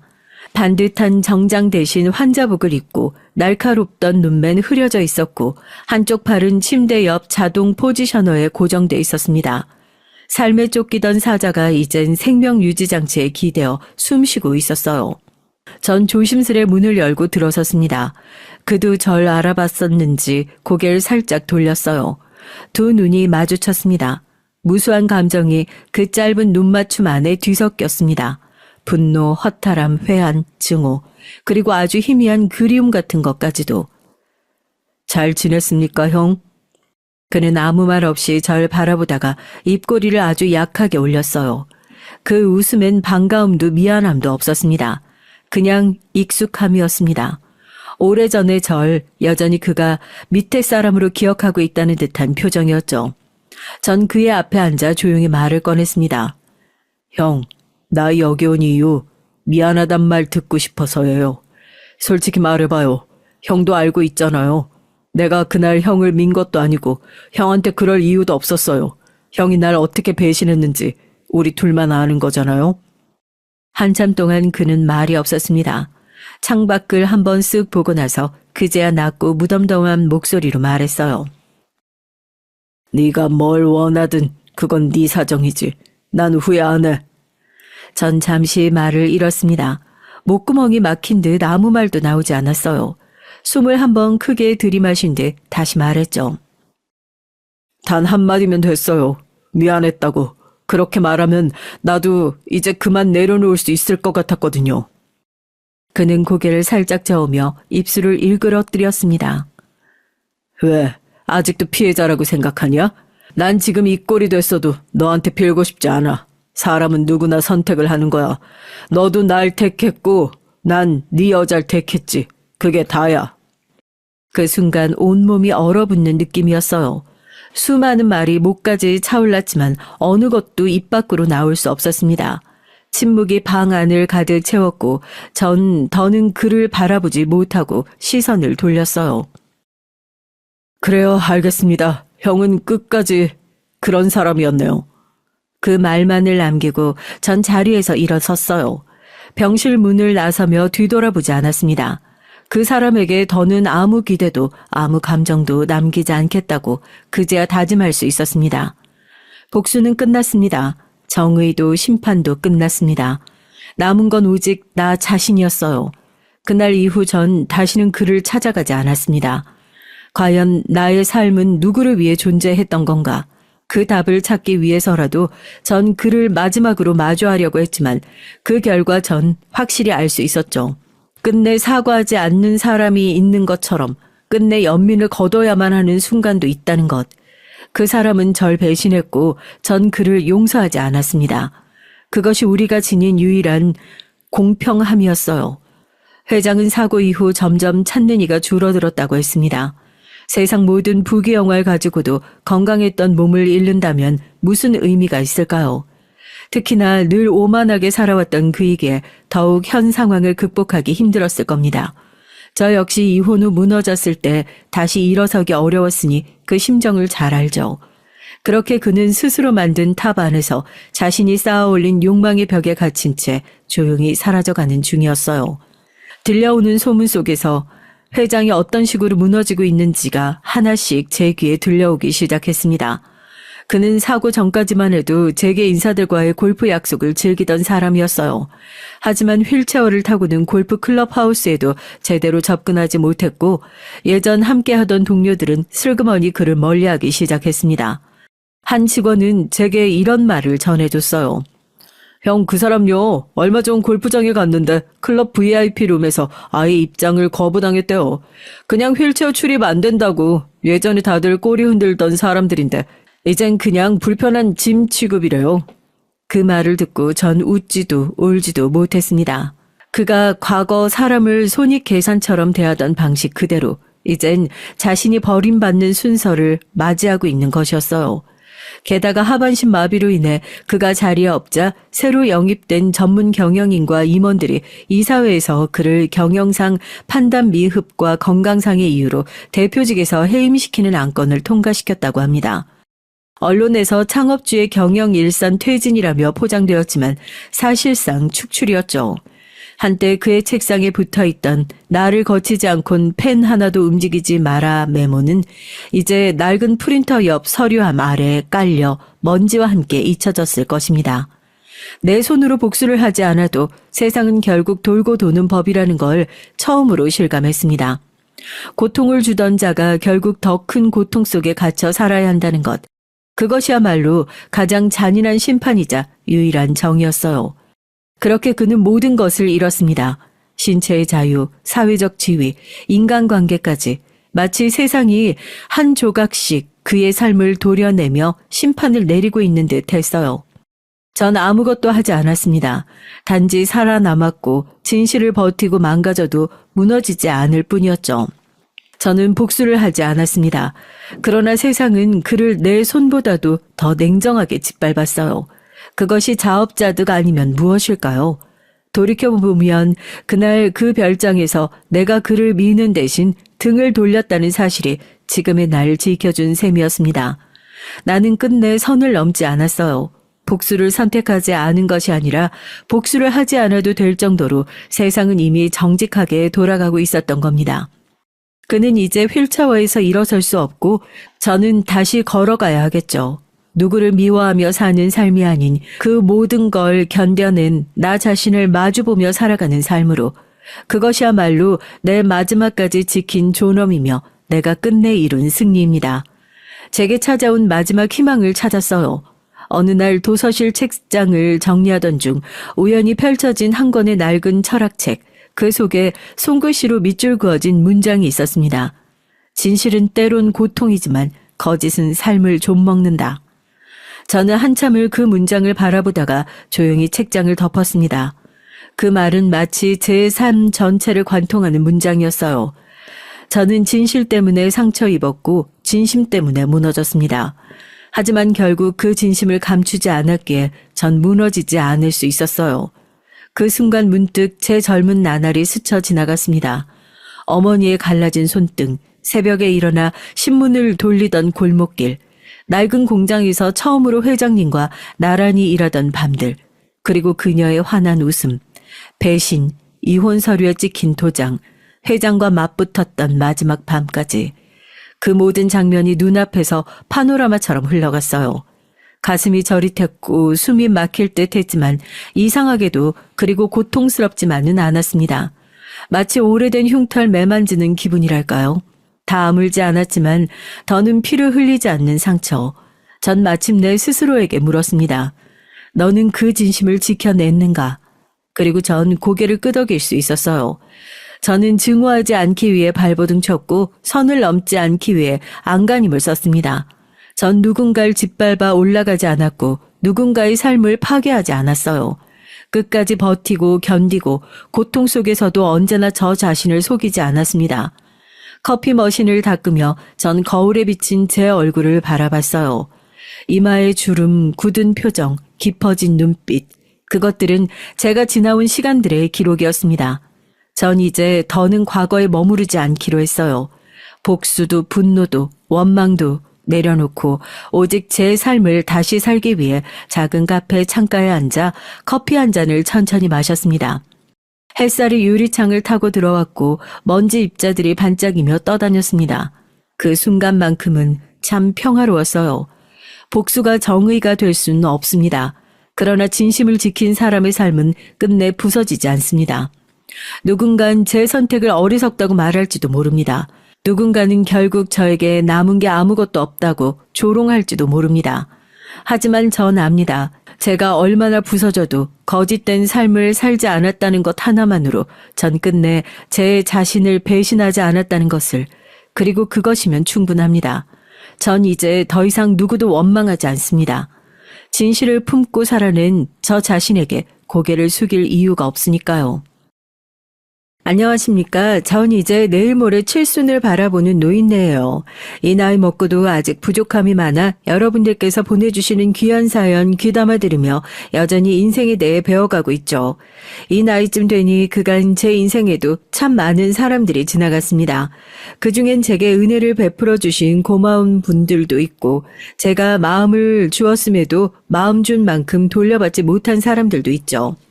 인간관계라는 게 꼭 내가 마음먹은 대로 돌아오는 게 아닌 만큼 여전히 사람을 대하는 일이란 참 어려운 일이란 생각이 듭니다. 내 자식 대하기도 쉽지 않은데 자녀의 결혼으로 인연을 맺게 된 며느리들 역시 예외가 아니겠죠. 정작 전 제 시어머니와 돈독히 지내고 고부 갈등이라는 말을 모르고 살았는데 아들들이 결혼한 후에 며느리들과 고부 갈등을 겪게 되어 제법 마음고생을 톡톡히 했답니다.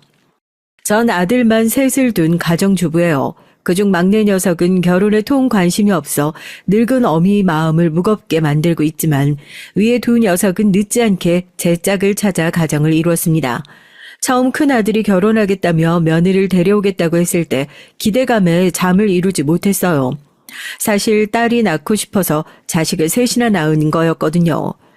끝끝내 아들만 줄줄이 나올 거라고는 예상하지 못했지만요. 엄마, 며느린 딸이 아닙니다. 엄마가 하도 딸에 대한 환상이 큰 걸 아니까 내가 높아시며 하는 말인데 옛날하고는 달라요. 서로 예의 지키고 선도 딱 지키고, 알지? 얘는 엄마가 바보도 아니고 우리 어머님이 유별나셨던 거지. 우리 딸하고 어디 시댁 식구들 좋아한 줄 아니? 그저 어른 공경하며 살아야 한다고 귀에 인이 박히도록 듣고 자라서 그런 줄 알고 산 거지. 아들 손자 얼굴 한 번 더 보려면 그저 모시고 살아야지. 네, 조심할 테니 걱정하지 마라. 꼭 다른 집 딸들 마냥 제 어미를 살뜰히 챙기며 잔소리를 입에 달고 사는 막내의 말에 저도 한번 그간의 다짐을 되새겼어요. 사실 제가 딸에 대한 환상을 품고 살았다는 건 맞는 소리긴 하거든요. 끝내 딸을 낳는데 실패한 아쉬운 마음은 이 다음에 이 녀석들이 커서 장가들면 며느리들과 잘 지내면 채워지지 않을까 내심 기대를 한 적도 있습니다. 지금 생각하면 기야 말 소리입니다만 제가 이런 생각을 한 이유가 있어요. 예, 무거운 거 들지 말고 힘든 건 애들 아범 시켜라. 젊다고 함부로 힘썼다간 늙은 뼈에 바람 든다. 괜히 나중에 나처럼 고생하지 말고, 알았지? 네, 어머님 무리 안 해요. 걱정하지 마세요. 저희 시어머니께서 제게 정말 살뜰하셨거든요. 가끔 친구들이 온갖 구박에 시어머니 욕을 할 때에도 저는 할 말이 없었습니다. 정말로 할 말이 없었으니까요.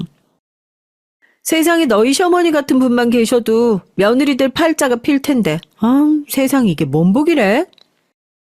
그러게 우리 시모랑 바꿨으면 내가 아주 소원이 없겠어. 그래, 내가 내 분에 넘치는 분을 만났지. 그저 감사한 줄 알고 더 잘해야지 내가. 시샘 반, 부러움 반 섞인 친구들의 얘기를 들을 때도 그저 감사한 마음뿐이었어요. 제가 시어머니께 이런 큰 사랑을 받아서인지 나도 나중에 내 며느리들에게 어머님처럼만 한다면 친정 엄마에 비할 수야 없겠지만 제법 돈독한 고부살가 될 수 있지 않을까 하는 막연한 생각이 들었죠. 아들이 예비 며느리를 데리고 온다는 소식에 간만에 모인 친구들이 들썩였습니다.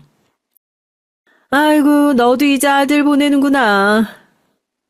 세 사람 들어오는 게 아니고, 아이고, 이 촌스러운 아줌마 보게. 요새는 자식 결혼시키면 며느리가 들어오는 게 아니라 아들이 처가로 나가는 거란다. 딱 결혼한 순간 이제 저 남자는 내 아들 아니라 며느리 남편인 거야. 우리 때랑은 달라서 결혼한 아들 며느리에게 조심해야 한다는 소린 이미 많이 들어봤어요. 그래도 이왕이면 잘 지내면 좋지. 평생 볼 사이인데 그렇게까지 남처럼 굴 필요가 있어? 우리가 그럴 필요가 있나 없나 생각하는 게 중요한 게 아니라니까. 그것도 서로 쿵짝이 맞아야 되는 거지. 요새 젊은 여자들이 어디 시험이 가까이 하려고 드는 줄 알아? 처음부터 딱 거리 두고 저들 할 도리만 하면 다행이지. 나중에 찬밥 신세 안 되려면 잘 신경 써야 돼. 괜히 며느리 시집살라는 말이 나왔겠어? 자꾸 주변에서 이런 말만 듣다 보니까 괜히 걱정만 불어나는 것 같더라고요. 딸 같은 며느리란 꿈을 꾼 적 없지만 괜히 잘해보겠다고 잘못 건드려서 사이가 틀어지는 게 더 겁이 났습니다. 그래서 며느리라고 내 아들한테 하듯 너무 허물없이 대하지 말고 예의를 지켜야겠다고 다짐했어요. 큰아들이 데려온 아가씨, 그러니까 지금의 큰며느린 아들과는 사내 커플이었습니다. 저희 식구들과는 첫 대면에서도 주눅 들지 않고 할 말은 다 하는 모습에 참 똑부러진다고 생각했어요.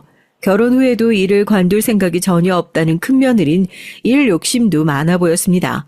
평생 집에서 아이들 키우며 살림만 한 저 같은 여자와는 다른 세상 사람처럼 보였죠. 참 똑똑하고 멋진 여자를 며느리로 맞이하게 됐구나. 내심 흡족한 기분이 들었습니다. 큰아들의 결혼식이 끝난 지 얼마 되지 않아 갑자기 생각지도 못하게 작은아들 녀석이 결혼할 여자를 데려오겠다고 폭탄 선언을 했어요. 당시엔 연애를 하고 있을 줄 몰랐던 저와 다른 식구들이 모두 깜짝 놀랐더니 며느리 될 아이가 이미 아이를 품고 있다고 하더라고요. 만난 지 얼마 되지 않아 혼전 임신했다는 거였어요. 아들놈의 등짝을 철썩철썩 후려치면서 아들 엄마인 내 마음도 이리 당황스럽고 황망한데 상대 아가씨 집안은 그야말로 쑥대밭이 되었겠구나 싶어 만나 뵙지도 못한 예비 사돈에게 민망한 기분이었죠. 그렇게 촉박하게 잡힌 상견례에서 처음 본 작은 며느린 새침한 인상에 이목구비가 오밀조밀한 귀염진 인상이었습니다. 혼전의 아이부터 덜컥 들어선 것이 저희 보기 민망했던지 조금 주눅 든 것 같은 태도에 가벼운 마음이 들었어요. 나는 딱 그 시기에 입덧이 심해서 고생했었는데 밥은 잘 먹고 있어요. 다른 걱정 말고 그저 잘 먹고 잘 자고 건강하게만 지내요. 불어 더 상냥하게 대하려고 노력했죠. 과정이야 어찌됐든 내 아들과 결혼할 사람이니 제게도 가족인 거죠. 후에 그 아이도 날 가족으로 생각해 줄진 나중 문제였습니다. 그래도 제가 어른인데 먼저 좋은 모습 보여야 한다고 생각했어요. 사돈 댁에서도 배 부르기 전에 얼른 식을 마치고 싶어 하셔서 생각지도 못하게 한 해의 아들 둘을 한꺼번에 보내게 됐죠. 정말이지 정신이 없는 한 해였습니다. 전 슬그머니 막내 녀석에게 말했어요. 너도 데려올 사람 있으면 얼른 데려와. 한꺼번에 둘도 해쳤는데 셋은 못하겠니? 아유, 우리 어머니 또 김칫국만 한 사발 들이키시네. 난 나 편한 대로 혼자 살 거니까 그런 말씀 마세요. 그놈의 결혼 안 한다 소리, 막내를 가볍게 흘겨보면서 이 녀석까지 제짝 찾아 떠나면 마음이 많이 허전할 것 같다는 생각이 들었습니다. 아들 둘을 결혼시키고 새 며느리가 둘이나 들어왔지만 생각보다 며느리들을 볼 일이 그리 자주 생기진 않았어요. 첫째 며느린 직장 생활로 여전히 바빴고 주말이라고 겨우 숨 좀 돌리고 쉴 텐데 편치도 않을 시댁에서 제대로 쉬지도 못하게 하고 싶진 않았습니다. 그래서 둘이서 일하며 집에서 제대로 밥이나 챙겨 먹을까 걱정스러운 마음에 아들 편에 반찬이나 종종 들려보내곤 했죠. 둘째 며느린 임신 중이니 더 살뜰하게 챙겨야 한다고 생각했지만 안사돈께서 이미 거의 둘째네 집에서 살다시피 하고 계시는 터였어요. 나까지 들락거리면 애들도 애들이지만 안사돈께서도 눈치가 보이시지 싶어 일부러 찾아가는 건 더 자제했습니다. 가끔 둘째 며느리에게 전화로 뭐 먹고 싶은 게 없냐고 물어도 그저 없다고만 하길래 정말 먹고 싶은 게 있다 한들 가 시집 와서 시어머니에게 말하기 쉽지 않겠다 싶어 저들 알아서 먹고 싶은 거 사 먹으라고 용돈을 붙여줬죠. 제가 굳이 의도하지 않았음에도 먼저 며느리를 본 친구들 말처럼 자연스럽게 거리를 두게 되더군요. 막상 며느리를 맞아보니 당초 제가 생각했던 것보다 더욱 조심스럽게 대하게 되더라고요. 딸 같은 며느리라니 역시 말이 안 되는 소린가 보다 싶었습니다. 하기야 평생을 다른 사람이 키운 다른 집 자식인데 제가 쏠랑 빼와선 제 딸인 양 구는 것도 참 웃기는 노릇이겠거니 하는 생각이 뒤늦게 들더라고요. 그렇게 아직은 대면대면하게 지내던 둘째 며느리와 자주 보게 된 건 출산 이후였어요. 갑작스럽게 생긴 아이인데다 첫 아이다 보니 처음 육아를 시작하는 며느리 입장에서도 정신이 없긴 했을 거예요. 처음으로 며느리에게 도와달란 요청을 받게 된 전 거절할 수가 없었죠. 애초에 거절은커녕 오히려 조금은 기뻤던 것도 같습니다. 아들 셋이나 키우고 골병 다 들었는데 이제 와서 손자까지 키울 셈이야? 적당히 처음 몇 번만 거들어주고 시터 구하라고 그래. 제가 고생스러울까봐 그랬는지 남편의 반응이 썩 긍정적이지 못했어요. 아유, 그래도 첫 손자인데 너무 그러지 말아요. 첫 손자라도 저들 좋아 낳은 자식인데 저들이 책임지고 키워야지. 결혼하고 둘 다 집에는 콧배기도 안 비치더니 벌써부터 저들 필요할 때만 지애미 부려먹는 게 내외가 아주 똑같아. 당신도 애초에 다 받아주다 애 떠안지 말고 적당히 해, 적당히. 그래도 당신 손자이기도 한데 뭘 저렇게까지 야박하게구나 속으로 타박하고 있는데 막내 녀석이 남편 말을 거들었어요. 그래 엄마, 지금 엄마 나이에 애 키웠다간 진짜 순식간에 늙는다니까. 요새 할머니들 인생은 손자를 봐주느냐 봐주지 않느냐로 고생길이 갈린답니다. 아니 그리고 그동안은 사돈 어르신 계신다고 그 집 가보고 싶어도 가보지 못했잖아. 난 당연히 사돈 어르신이 같이 키워주시겠지 했지. 우리 집 자손이기도 한데 그러는 거 아니야. 안사돈께서 허리가 안 좋다고 하잖니. 그래도 그동안은 어려워하는 게 보였는데 이렇게라도 찾아주니 좋게 생각해야지 뭐. 허리는 뭐 저희 어머니만 안 좋나? 당신 허리는 강철이고 내가 미리 말하는데 미련스럽게 굴지 말어. 알겠어? 아유, 알았어. 그렇게 하루 걸러 하루마다 손자를 봐주러 둘째네 집에 출퇴근을 하게 됐어요. 그래도 내가 아들을 셋이나 키워낸 사람인데 호기롭게 나섰지만 역시나 젊을 때와는 달라도 너무나 다르더군요. 손자 녀석이 어찌나 기운이 쩌렁쩌렁한지 녀석에 비하면 제 체력은 바닥이었습니다. 처음 아이 봐준다고 할 때 남편과 막내에게 한 소리 들었던 것도 있고 또 애들 싫은 소리 듣게 하고 싶지 않아서 도수 치료도 몰래 받으러 다녔어요. 그걸 걸린 날에 남편은 집안을 뒤집어 엎어버렸어요. 이런 천하의 불효 자식들, 지 자식 키우겠다고 지 애미 몸이 갈려나가는데도 보고만 있어? 니들 급하게 결혼한다고 할 때 부랴부랴 집이며 뭐며 니들 능력에 붙이는 것들 그래도 우리가 부모된 도리로 다 갖춰서 보내줬으면 니들 자식만큼은 니들 손으로 키워내는 것이 당연한 이치 아니야? 그동안 너희 엄마가 너희 불편하게 할까 눈치 보여서 아들 집 한번 편히 못 가게 하더니 저들 필요할 때면 어미 오라가라 해? 언제 니들이 무난 인사 한번 제대로 온 적이 있냐? 제 엄마가 다 큰 자식들 생각해서 용돈 붙여줄 때나 한번 연락할까 말까고. 앞으로 애 보라고 네 엄마 불러내기만 해. 내가 아주 니놈 다리를 분질러 놓을 테니까. 제 아버지 호출에 간만에 집으로 불려온 아들 내외에게 남편의 불호령이 떨어졌어요. 아유, 여보 고정해요.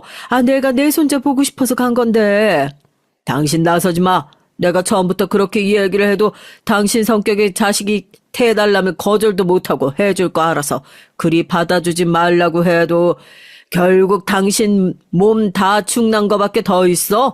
앞으로 당신 일절 저놈 집에 가서 애 봐줄 생각하지 말어.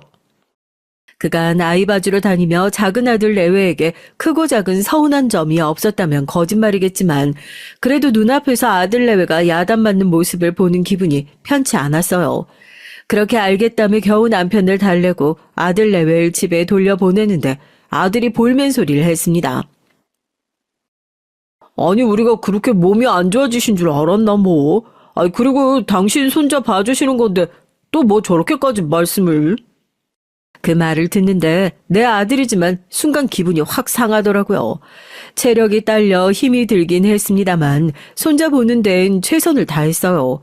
옆에서 제 남편이랑 같이 입을 삐죽이는 며느리의 모습도 보기 싫었습니다.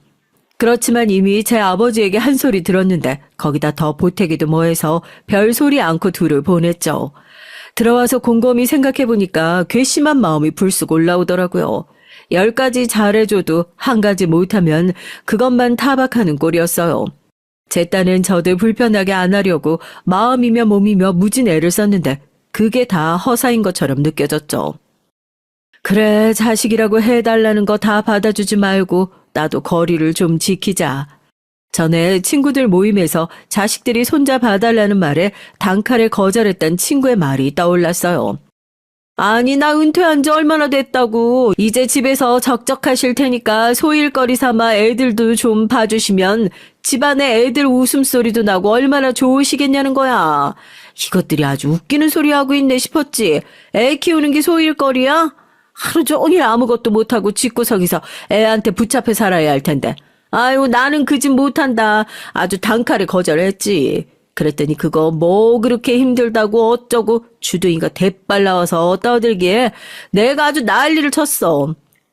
야, 젊은 니들도 니 자식 키우기 힘들다고 늙은 어미한테 떠넘기려고 하는데 내가 이제 와서 내 자식 다 키우고 좀 살만해졌는데 그 짓을 또 하게 생겼느냐고. 정 그렇게 나한테 맡길 거면 돌보미 시급 제대로 쳐서 집으로 하고 맡기든가 아니면 입도 떼지 말라고 했더니 합죽이 마냥 입 꾹 다무는데 내가 진짜 기가 차서 지 어미 공짜 도우미로 부리겠다는 거지 그게. 아들놈 키워봤자 하나 쓸데없어. 며느리야 남이라고 쳐도 제 어미 가여운 줄 알면 그놈이 나한테 어떻게 그래? 아유, 내 속이야. 그땐 친구 말이 너무 적나라하다고 생각했는데 돌이켜 생각해보면 틀린 거 하나 없는 소리였어요. 내가 저런 걸 못해서 지금껏 이 고생을 하는 거구나 싶었습니다. 저렇게까진 못하더라도 이제 할 소린 좀 하며 살아야겠다 싶었어요. 며칠 후 슬쩍 다시 도와달라고 연락한 며느리에게 말했죠. 내가 생각을 해보니까 네 아버님 말씀 틀린 것도 아닌 것 같다.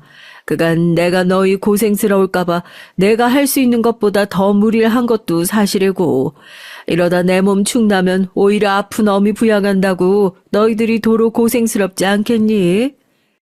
시어미 부양이라는 말에 흠칫하는 며느리 반응에 괜히 허망한 마음이 들더군요. 내 자식도 미운 소리 골라 하는 판에 남의 자식이 내 마음 같을 거란 기대를 하다니 내가 그간 잘못 생각해도 한참 잘못 생각했구나 싶었습니다. 이 또한 세 사람을 들이며 겪는 시행착오겠거니 하며 그래도 내가 품어야 할 내 자식들인데 서운함을 미움으로까지 키우지 말자 마음을 다스리려 노력했어요. 그리고 얼마 지나지 않아 둘째 아들 내외는 아이 돌보미 분을 정식으로 고용했습니다. 사람을 쓴 걸 보니까 안사돈께서도 애들 부탁을 거절하신 모양이었죠. 네, 어디 저희 나이 때 여자들이 갓난을 키우는 게 쉬운 일인가요? 그냥 처음부터 일이 할 것을 괜한 일을 했다 싶은 마음도 들었죠. 아들이 돌보미 급여가 너무 많다느니 어쩌느니 제게 연락을 해서 불평을 해야 됐지만 한 귀로 듣고 한 귀로 흘렸어요. 내심 제가 금전적인 도움을 줬으면 싶은 마음에 그랬겠죠. 그렇지만 둘이 좋자고 만든 자식, 둘이 책임지게 내버려 둬야지 싶었습니다. 사실 그게 맞는 일이기도 하고요. 그간 저희 부부가 애들 자리 잡는데 인색하게 군 것도 아니고 저들 가정 일은 저들이 해결할 문제다. 예전보단 조금 떨어진 시선으로 아들 내외를 바라볼 수 있게 됐습니다. 그렇게 한 차례 소동이 지나가고 다시 평범한 일상으로 돌아왔어요. 늘 해왔던 일상인데도 아이를 보지 않는 생활은 둘째내 출퇴근할 때에 비하면 천국 같았죠. 그간 저도 모르는 사이에 몸이 갈리고 있긴 했나 보다 싶었습니다. 그렇게 여느 때와 다름없던 어느 날 갑자기 큰 며느리가 큰 아들과 함께 찾아왔어요. 주말인데 집에서 쉬지 않고 웬일이니? 웬일은요. 어머니 잘 지내고 계시나 안부 인사차 들렸죠. 특별히 집안 행사가 있지 않을 때 방문한 건 처음이었어요. 좀 의아하긴 했지만 안부 인사라는데 불어 확대 해석할 필요는 없겠지 생각하며 간만에 본 큰아들 내외에게 보양식을 해 먹이며 오붓한 시간을 보냈습니다.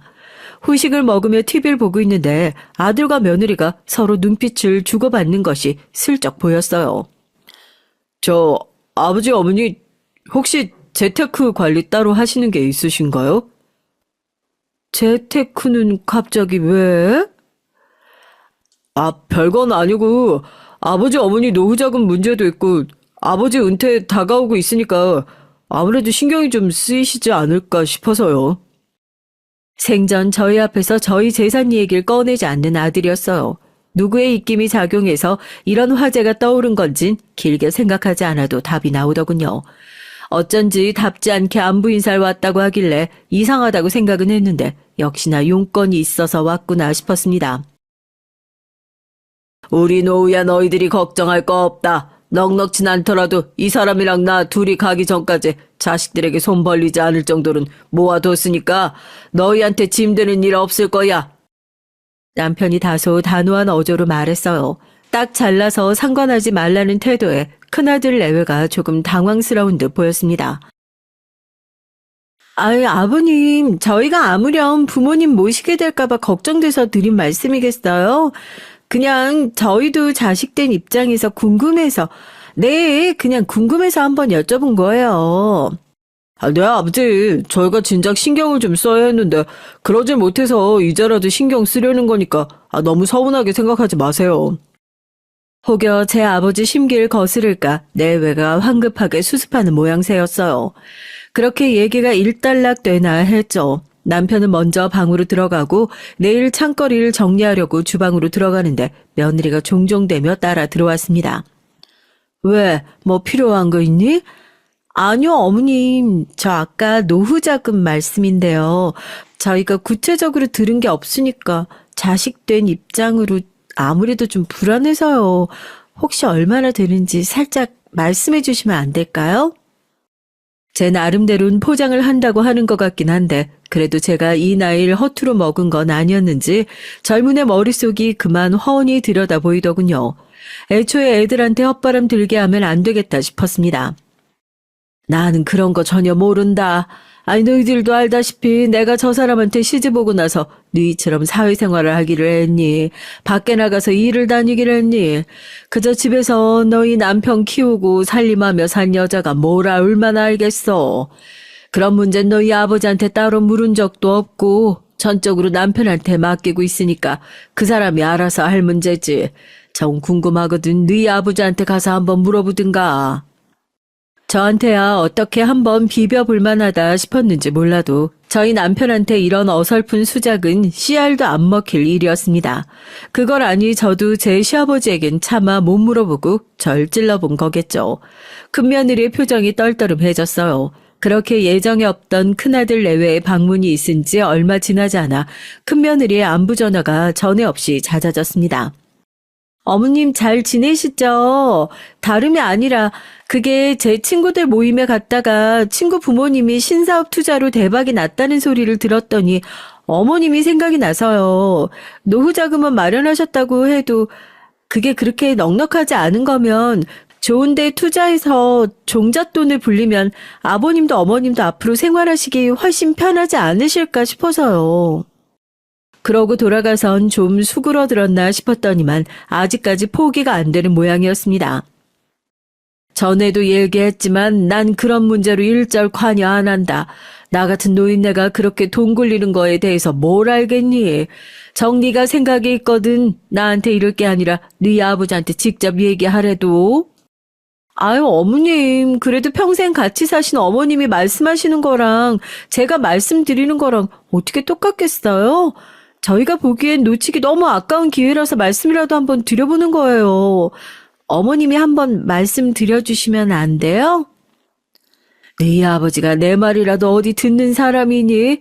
제가 생각한 게 있으면 평생 꺾은 적이 없는 황소고집 양반이신데 나는 관두련다. 괜히 그 사람 심기 어지럽혀서 집안에 분란 만들고 싶지도 않고 나도 다 늙어서 지금 와서 내 분수에 넘치는 돈 욕심 부릴 생각도 없어. 너희가 생각이 있어 자꾸 말하는 것 같은데 그러면 설득도 너희가 직접 할 것이지. 난 못 들은 걸로 할 테니까 생각 있으면 제대로 준비해서 네 아버지한테 말씀드리렴. 아우, 어머님 그래도... 큰며느리의 목소리에 불만이 섞이는 게 느껴졌지만 그렇대도 별 도리가 없죠. 자식 녀석 둘이 번갈아가며 서운할 짓을 하다 보니 저도 아이들 대하기가 좀 껄끄러워지더라고요. 그날 퇴근한 남편에게 푸념처럼 큰며느리와 있었던 일을 털어놨습니다. 원래 부모 자식 간이라도 재산 끼면 그렇게 되는 거야. 그러니 자식이라도 당신도 마냥 퍼주려고만 생각하지 말어. 아유, 안 그래요. 그리고 내가 뭐 퍼주고 싶어도 퍼줄 거나 있나? 자꾸 노후 자금이 어쩌니 투자가 어쩌니 긁는 꼴 좀 봐. 저것들 나 가고 나면 당신 어지간히 들볶을 거야. 다른 사람들은 자식 안 예뻐서 미리 재산 안 떼주는 거겠어? 얼마간이라도 손에 쥐고 있는 게 있어야 자식한테도 부모 대우 받는 거야. 아유, 자식한테 손 안 벌리고 늙어서 의탁하지 않으면 되는 거지 했는데 내 자식한테 재산 뺏기지 않으려고 아등바등 하는 것도 참 서글프네. 그렇죠? 저들도 이제 저들 가정 꾸리고 나갔으면 제 식구 가장 우선이니 그러려니 해야지. 이제 품 안의 자식 아니야. 우리도 우리 몫은 제대로 쥐고 있어야지. 남편의 당부를 들으며 부모 자식 간의 인연이라는 게 뭔지 허무한 마음에 한숨이 나오더군요. 말했듯이 제가 뭐 가진 것도 없었습니다만 그거나마 잘 가지고 있어야겠다는 다짐을 했죠. 그러고 얼마 지나지 않아 남편이 그간 평생 몸담아 온 회사에서 만기 근속으로 퇴직을 하게 됐어요. 평생 출근하는 남편의 옷매무새를 정돈해주며 집을 나서는 뒷모습을 지켜봐 왔는데 그 시절도 다 끝났다고 생각하니까 괜히 제 기분도 이상해졌습니다. 제 기분이 이런데 남편 기분은 오죽했을까요?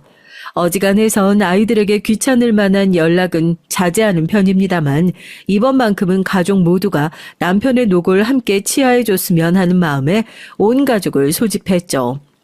저들도 직장생활 하고 있으니 평생 회사 다니며 저희들 뒷바라지한 남편의 수고가 어떤 의미인진 잘 알고 있으리라 생각했습니다. 다들 군말 없이 집으로 모이더라고요. 아버지, 그간 정말 고생 많으셨어요. 아버지 정말 감사합니다. 이제 어머니랑 같이 좋은 거 드시고 좋은 곳 구경 다니시고 편히 지내세요. 자기 노골 알아주는 자식 녀석들 덕분인지 남편의 서운함도 조금 가시는 듯 했어요. 그렇게 가족끼리 조촐하게 남편의 퇴직을 기념하는 식사 자리를 가지고 난 후 슬슬 저희 집으로 돌아가려는 아이들을 남편이 불러 세웠죠. 너희들 다들 이리 좀 앉아봐라. 무슨 일인가 싶어 다들 엉거주춤 자리에 앉았습니다. 내가 퇴직도 했고 본격적으로 너희 엄마랑 노후 생활에 들어가게 됐으니 그 전에 정리할 것들은 정리를 좀 했다. 막내, 이거 바꿔라. 막내 아들이 제 아버지가 내미는 통장을 얼떨결에 받아들었어요. 통장을 보자 두 아들 내외의 눈도 번쩍 트이더군요. 네 형들한텐 장가갈 때 이미 해준 거다. 너 자취한다고 독립할 때 네가 그간 번 돈으로 집안에 손 안 벌리고 해결했으니 너도 네 형들 받은 만큼은 받는 게 맞지. 통장 안의 액수는 어지간한 신도시 아파트 한 채 값은 됐습니다. 막내에게만 통장이 돌아가자 두 아들 내외 눈이 팽팽 돌아가기 시작했어요. 첫째 며느리가 물었죠. 저 아버님, 막내 도련님한테만 주시는 건가요? 너희는 이미 받을 거 다 받지 않았느냐? 네 결혼할 때 신혼집 그거 다 내 주머니에서 나온 거다. 받을 거면 삼형제가 공평하게 받는 게 맞지. 그래도 아버님, 저흰 가정이 있고 애도 있는데 혼자 계신 도련님이랑은 입장이 다르죠. 네? 입장이 다를 건 또 뭐야? 너희 자식 너희가 키우는 거야. 네가 알아서 할 일이지. 저놈은 결혼 생각이 없다고 하니까 돈을 어떻게 쓰든 그거야 저놈 알아서 할 일이고. 참고로 너 나중에 장가 간다고 해도 따로 주는 건 없이 그게 다니까 그리 알고 있어. 두 아들 내외의 눈에 욕심이 차오르는 게 보였어요. 이거 괜한 분란 되겠다 싶어 전 얼른 덧붙였습니다. 이제 너희들한테 나눠주실 건 다 나눠주셨으니까 우리한테 남은 거라군 우리 남은 여생 보낼 이 집 한 채가 전부다. 너희 아버지가 미리 주신 집에서 감사하는 마음으로 너희 가정 잘 꾸리면 되고 막내 넌 너대로 아버지께 감사드리면 그만이야. 앞으로 변할 거 없어. 갑자기 온 가족이 시선을 한 몸에 받게 된 막내 아들은 생각지도 못하게 받은 재산에 얼떨떨해 하면서도 감사 인사를 전했어요. 아버지 어머니 감사합니다. 이렇게 큰 돈 물려주시리라고는 생각도 못했는데 평생 고생해서 버신 돈이라는 거 잘 알고 있습니다. 허투루 쓰지 않을게요. 그래, 그거면 됐다. 사실 너만 불러서 해결해도 될 일이긴 한데 다들 알고나 있으라고 같이 있을 때 준 거다. 보면 알겠지만 누구한테 더 돌아갈 것도 없이 공평하게 나눠줬으니까 나중에 딴소리하거나 분란 만들 생각 말고. 그럼 이만 다들 가봐라. 오늘 와줘서 고맙다. 남편은 그 말을 끝으로 자리를 떴지만 두 아들 내외는 그야말로 폭탄 맞은 꼴이었어요. 어머님, 이거 어머님도 알고 계셨던 거예요? 저 양반 저렇게 독불장군처럼 구는 게 어디 하루 이틀 일이야? 나도 몰랐어. 몰랐다 한들 틀린 말도 아니지. 너희보다 더 챙겨주신 것도 아닌데 이리 소란 떨 거 없다. 다들 그만 가봐. 쑥덕대는 며느리들을 남겨두고 안방으로 들어갔죠. 제 자식들에게 폭탄을 떨궈놓고 태연하게 신문을 뒤적이던 남편 모습을 보니까 저도 좀 기가 차긴 하더라고요.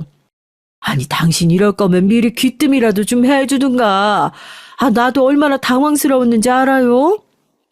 당신도 이리 와서 좀 앉아봐. 이 사람이 또 무슨 사람 기아 말소리를 하려고 일어나 싶어서 쳐다봤더니 남편이 서랍에서 서류 봉투 하나를 꺼냈어요. 이게 뭔데요? 열어봐. 제가 본다고 뭐 아나요? 건축물 대장이라고 쓰인 서류에서 다른 것들은 복잡해서 못 알아보겠고 그나마 알아본 게 소유자 성명이었습니다. 거기 제 이름이 떡하니 쓰여 있었으니까요. 여보, 이게 뭐예요? 내 앞으로 되어 있던 건물 소유자를 당신으로 돌려놓았어. 아니 그러니까 그걸 왜 내 앞으로 돌려놨는데 거기다 이 건물은 또 뭐고 당신 건물 가지고 있었어요? 그간 제가 집안 재산에 크게 신경을 안 쓰긴 했나 봅니다. 뜬금없이 제 앞으로 된 건물에 등장해 어안이 벙벙해졌죠. 말이 건물이지 촌동네 읍내 조막막한 2층짜리 상가 건물이야. 그게 돈 될 만한 건 아니고 고향 친구가 나중에 시골 내려와서 살 생각 있으면 하나 사두는 게 어떠냐고 해서 주식으로 조금 이득 본 돈 넣어서 사뒀던 거야. 진짜 얼마 안 돼. 당신 귀농할 생각이었어요? 당신이나 나나 농사라고는 지어본 적도 없는 사람들이 귀농은 무슨. 그냥 고향 근처 매물이 있다길래 그게 오를 일은 없어도 떨어질 일도 없어서 적금 대신이라고 생각하고 가지고 있었어. 그러면 당신이 계속 가지고 있을 일이지. 왜 내 앞으로 해둔대요? 당신도 오늘 월급쟁이 남편 뒷바라지 퇴직했잖아. 당신 퇴직금이야. 생각지도 못했던 남편의 말에 말문이 턱 막혔습니다. 남편과 아이들 뒷바라지하는 건 평생 당연히 해야 할 제 소임이라고 생각하며 살았어요. 물론 살면서 남편과 아이들에게 주부로서 소홀히 대접받는 것 같은 생각에 서운함을 느낀 적이 없었다고는 할 수 없겠지만 크게 굴곡 없이 남편 그늘 아래서 큰 고생 모르고 살았죠. 그런데 평생 무뚝뚝하기 짝이 없던 남편에게 이런 소리를 다 듣게 되고 돈도 돈이지만 그간의 제 녹을 인정받은 기분이었죠. 괜히 울컥 눈물이 치솟았습니다. 어떻게, 아니, 난 이런 건 생각지도 못했는데. 그간 말은 안 했어도 다정한 말 한마디 제대로 할 줄 모르는 남편의 아들놈 셋까지 뒷바라지 한다고 당신 고생이 많았어. 저도 말하며 머쓱해하는 남편을 보니까 또 웃음이 터졌어요. 그렇게 제가 어느 정도 마음을 추스르자 남편이 제게 단단히 다짐을 받아놨습니다. 이건 애들한테 아무도 얘기하지 말고 그냥 잠자코 가지고 있어. 당신이랑 나한텐 이제 정말 이 집이랑 생활비밖에 안 남아있는 거야. 알았어요. 내가 그런 말 할 일이 뭐가 있어. 어허, 대충 대답하지 말고 이 사람아. 방금도 봐. 막내한테 통장 주니까 냈다 아주 눈이 횟가닥해가지고는. 그나마 지금은 나라도 있으니 저 정도로 끝났지. 나 없이 당신만 있었다고 생각해봐. 아주 당신한테 눈에 불을 켜고 달려들었을 놈들이야 저거. 아이고 또 그러신다. 그렇다고 무슨 애들이 나한테 불을 켜고 달려들겠어. 이 사람이 그만치 당하고도 정신을 못 차리고 내가 이러니 안심을 할 수가 있어야지. 저것들 하는 모양새가 나 가면 당신 잡아먹히기 딱 좋아 아주. 아니 자꾸 가긴 어딜 간다고. 당신 없단 소리를 해요. 내가 먼저 가면 갔지. 당신 같은 강골이 무슨. 보나마나 당신이 나보다 더 오래 살 텐데 자꾸 기분 나쁜 소리 하지 말아요. 사람 일 모르는 거잖아. 미리미리 대비를 해야지. 지금이 옛날처럼 부모 혼자 된다고 당연히 모시는 시대도 아니고. 우리가 참 중간에 끼인 세대야. 우리 때야 키워놓으면 자식이 모시는 게 당연한 시대였지만 우리가 부모 모시고도 자식 부양은 못 받는 첫 세대라고. 그러니 정신을 단단히 차리고 대비를 해야지.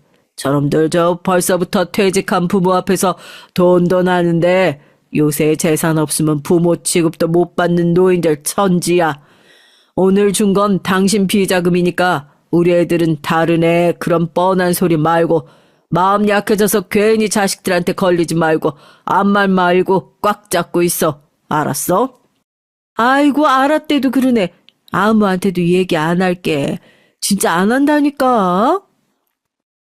의심의 눈초리를 거두지 않는 남편을 보며 그 후에도 몇 번이나 다짐의 말을 늘어놓아야 했어요. 결혼 후 서운할 일이 종종 있긴 했지만 그래도 자식들을 속이는 기분이 들어 영 마음이 편치만은 않았습니다. 그건 자기 남편 말이 100번 오라. 남편이 요새 자꾸 재산 없으면 부모 취급 못 받는다는 소리를 달고 살아 애들 보기가 민망하다는 말에 친구가 대번에 이렇게 말하더군요. 물론 남편이 신신당부한 바와 같이 건물에 대한 얘긴 쏙 빼놨어요. 요새 자식들 모르게 딴 주머니 하나씩 차고 있는 게 당연해진 거 몰라? 요새 찾아오는 자식도 없이 외롭게 혼자 늙어가는 노인들이 다 자식 없어 그러고 살겠어? 물론 처음부터 가난해서 그리 사는 사람도 많겠지만 자식들한테 유산 먼저 나눠주고 팽당해서 말년에 서럽게 늙어가는 사람들이 그렇게 많다잖아. 아니 아무리 그래도 그렇지 설마 내 자식들이 그러겠어? 아니 자기 아들들이 그렇다는 소리가 아니라 그럼 그 사람들이라고 본인 자식들이 그리 나올 줄 알았겠어? 그랬으면 절대 재산 미리 안 줬겠지. 그리고 사람 심리가 그렇다. 남들한테 말은 안 해도 몰래 쥐고 있는 게 있고 믿을 구석이 있는 사람들은 아무것도 없는 사람들하고도 마음가짐 자체가 달라진다고.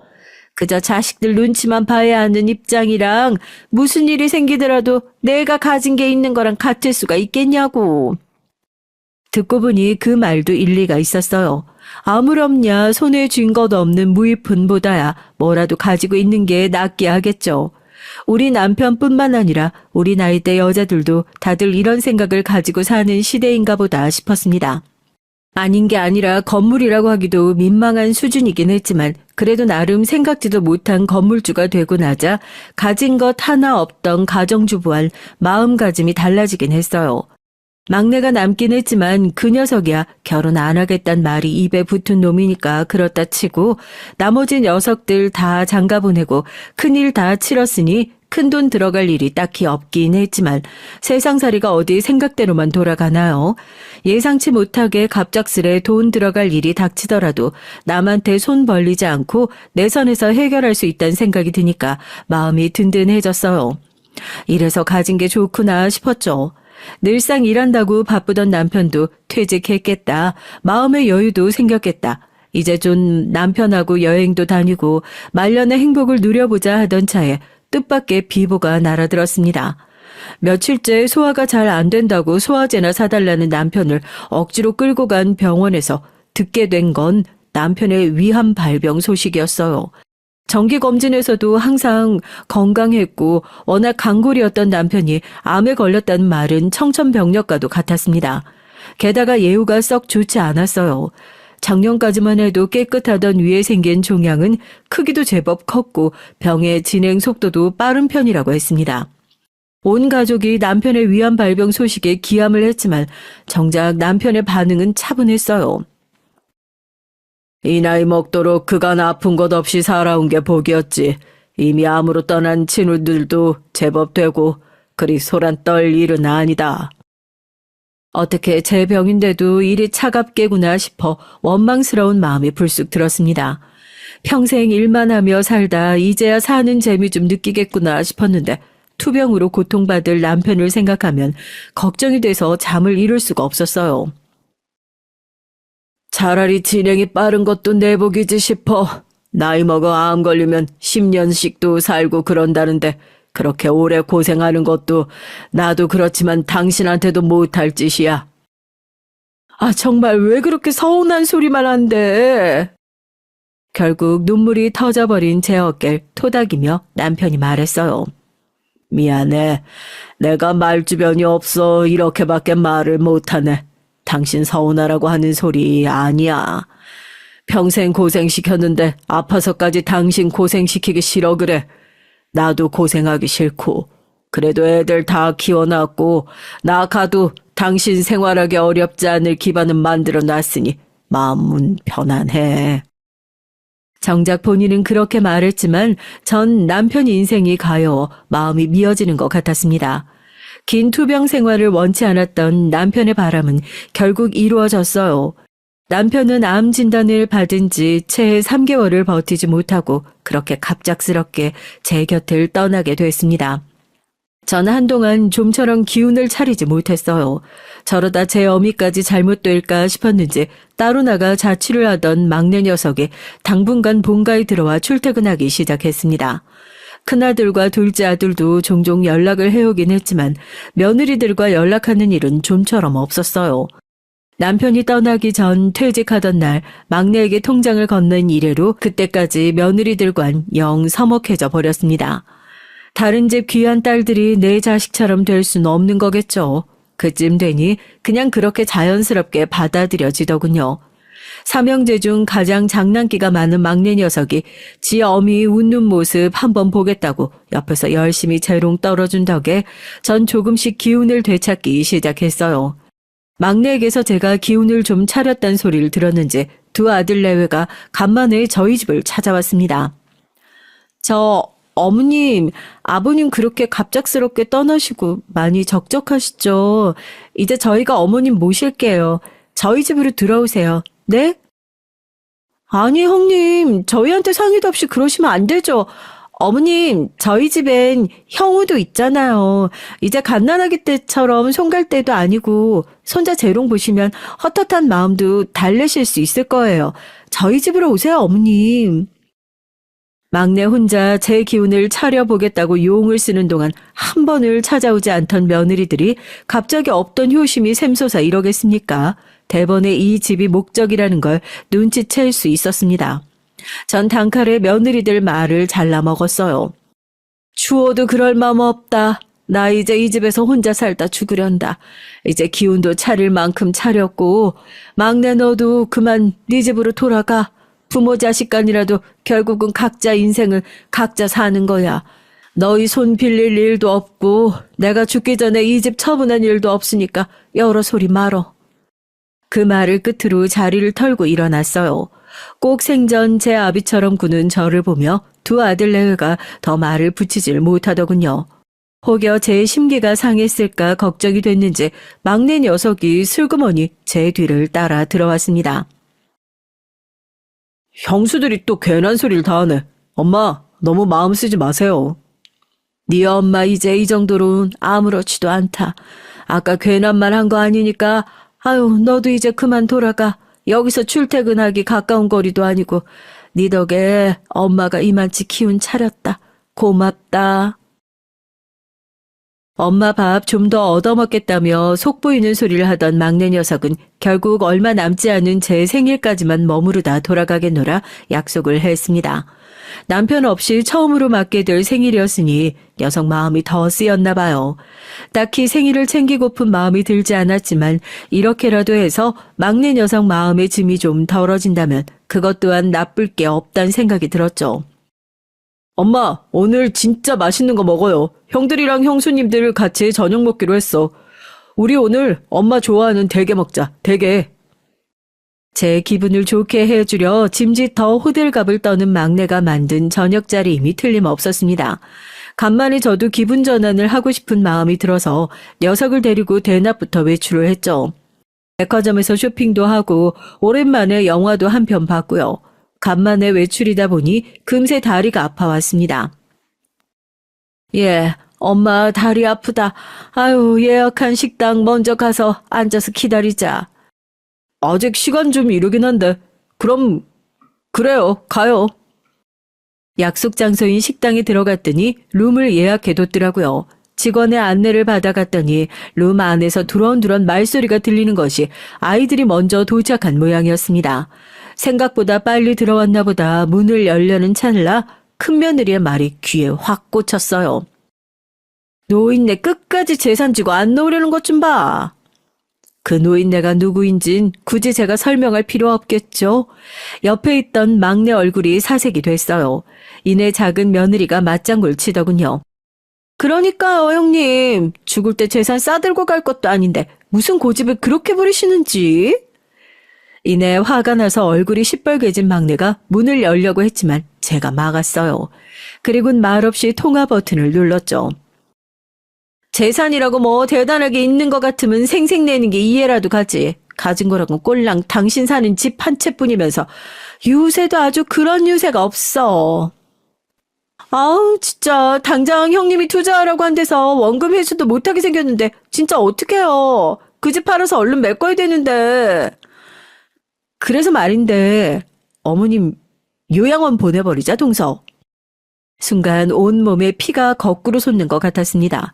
도대체 저 인간들이 날 두고 대체 무슨 소리를 하고 있는 건지 어처구니가 없어 가슴이 턱턱 막혀왔어요. 어찌됐든 그 집에서 나가게 하면 그걸로 되는 거 아니야? 안 그래? 하긴 데리고 있다고 뭐 우리 애를 제대로 봐줄 것도 아니고 형우 낳고 잠깐 봐준 걸로 지금도 얼마나 생색을 부리는 줄 아세요? 내가 더러워서 진짜. 그래요, 있어봤자 집만 되는데 확 보내버립시다. 더는 참지 못하고 막내 아들이 룸 문을 쾅 열어 젖혔어요. 형수들, 지금 말이면 단 줄 알아요? 그러고도 형수들이 사람입니까? 갑자기 떨어진 불호령에 두 며느리가 놀라 비명을 질렀죠. 이내 두 얼굴은 저와 막내의 얼굴을 확인하고 경악으로 물들었습니다. 형수들이 뭔데 남의 엄마를 요양원에 갖다 버린다 만답니까? 대체 무슨 자격으로요? 이거 형들이랑도 얘기된 거예요? 막내가 눈깔이 확 돌아서 뒤를 돌아봤어요. 당장 기어 들어오라는 제 연락에 불이 나게 뛰어들어온 큰아들과 작은아들이었습니다. 아니야. 집 처분하면 좋겠다는 얘기를 하긴 했어도 요양원에 버리다니 그게 무슨 소리야. 나도 몰랐어. 그래도 내 어머니인데 내가 그렇게까지 하겠어? 아니 여보 그게 아니라. 입 다물어. 당신 정말 이혼당하고 싶어? 당황한 기색이 역력한 와중에도 완강하게 부인하는 걸 보니 그건 제 마누라들 생각이었나 봐요. 그나마 자식 새끼가 불구대천의 원수가 되는 것만은 피했단 생각에 그 와중에도 안도감이 드는 것이 허탈했습니다. 진짜 상종 못할 사람들이네요. 우리 엄마가 형수들한테 뭘 그렇게 잘못했다고 엄마가 가진 것들까지 뺏어가면서 그런 짓거리를 하려고 해요? 이제 막내는 화를 주체하지 못하고 있었습니다. 제 대신 있는 대로 화를 내주는 막내를 보니까 도리어 제 머리가 차가워졌어요. 너 그렇게 열낼 필요 없다. 엄마, 이거 이렇게 넘어갈 일 아니야. 도대체 우리 집을 뭘로 보고 똑똑히 사과 받아야 한다고. 저 사람들 사과가 뭐 그렇게 의미가 있겠니? 마치 남처럼 얘기하는 제 태도에 오히려 두 아들 내외의 낯이 시퍼렇게 질렸어요.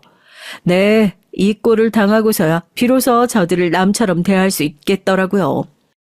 남보다도 못한 짓 하는 사람이니 어쩌겠니? 남보다도 못한 사이가 되는 수밖에. 제 말에 두 아들놈이 제 앞에서 털썩 무릎을 꿇고 주저앉았습니다. 엄마, 아니야. 설마 아니 우리가 어떻게 엄마한테 그렇게까진 진짜 아니야. 어머니 죄송해요. 진짜 잘못했습니다. 잘못했어요. 눈물을 떨구는 아들들을 쓱 한번 쳐다보곤 시선을 며느리들에게 돌렸어요. 그간 같지도 않은 늙은 여자를 어머니라고 부르느라 고생들 하셨네. 이제 그럴 필요 없으니 서로 구차하게 얼굴 보지 말자. 난 이제 자식은 얘 하나라고 생각하고 살 테니까 니들은 니들 알아서 살거라. 따로 소식 전할 필요도 없어. 어머니, 아니 그게 아니고. 더 듣지도 않고 막내를 이끌고 돌아서다 한마디 덧붙였어요. 아, 재산이라곤 사는 집 한 채가 전부인 노인네라 했든가? 내가 이래봬도 건물주거든.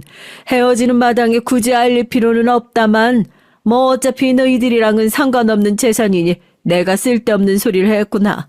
이런 꼴까지 보인 마당에 행여나 주접스럽게 내 건물에 침 흘리고 그러는 거 아니지?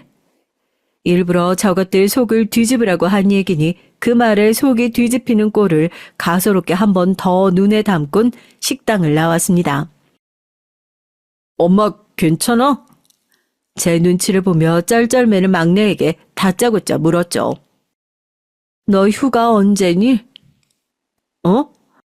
우리 해외여행 가자. 엄마가 내줄게. 내가 쓰지도 않고 재산 끌어안고 살 이유 없네. 엄마 해외여행 가고 싶어. 너무 화가 난 나머지 우리 엄마 정신이 횟가닥한 건지 의심스럽게 바라본 막내 녀석에게 말했어요. 엄마 괜찮아. 저렇게 적나라하게 말하는 걸 코앞에서 듣게 될 줄은 몰랐어도 네 형수들 저렇다는 건 진작 눈치채고 있었으니까.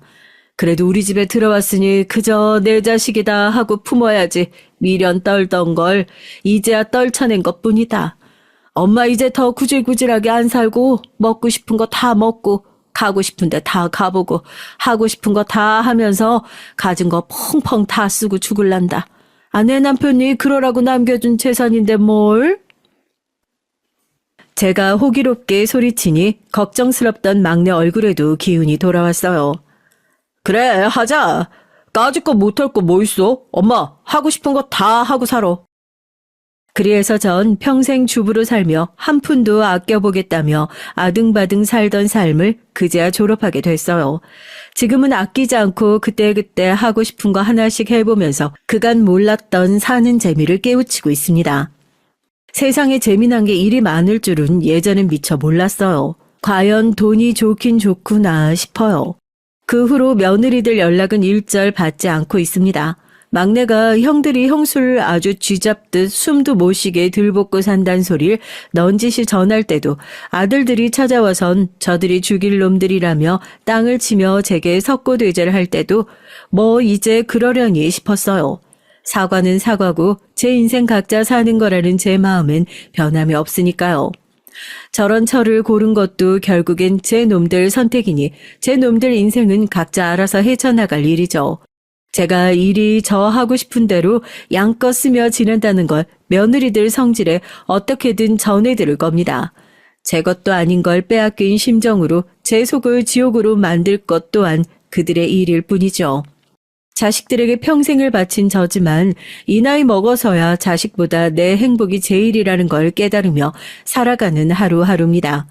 제 온 마음을 다한 자식들에게 실망한 마음이야 쉽게 치료될 수 없는 부분이지만 자식을 향한 무조건적인 희생이 꼭 답이 아님을 이제야 합니다. 여러분들도 저처럼 늦기 전에 제 인생의 가장 중요한 사람은 자신임을 깨달으셨으면 해요. 현명하신 여러분들이야 이 노인네보다 훨씬 좋은 결정을 하시겠지만요. 그러면 긴 얘기 들어주심에 감사드리며 이만 줄이겠습니다.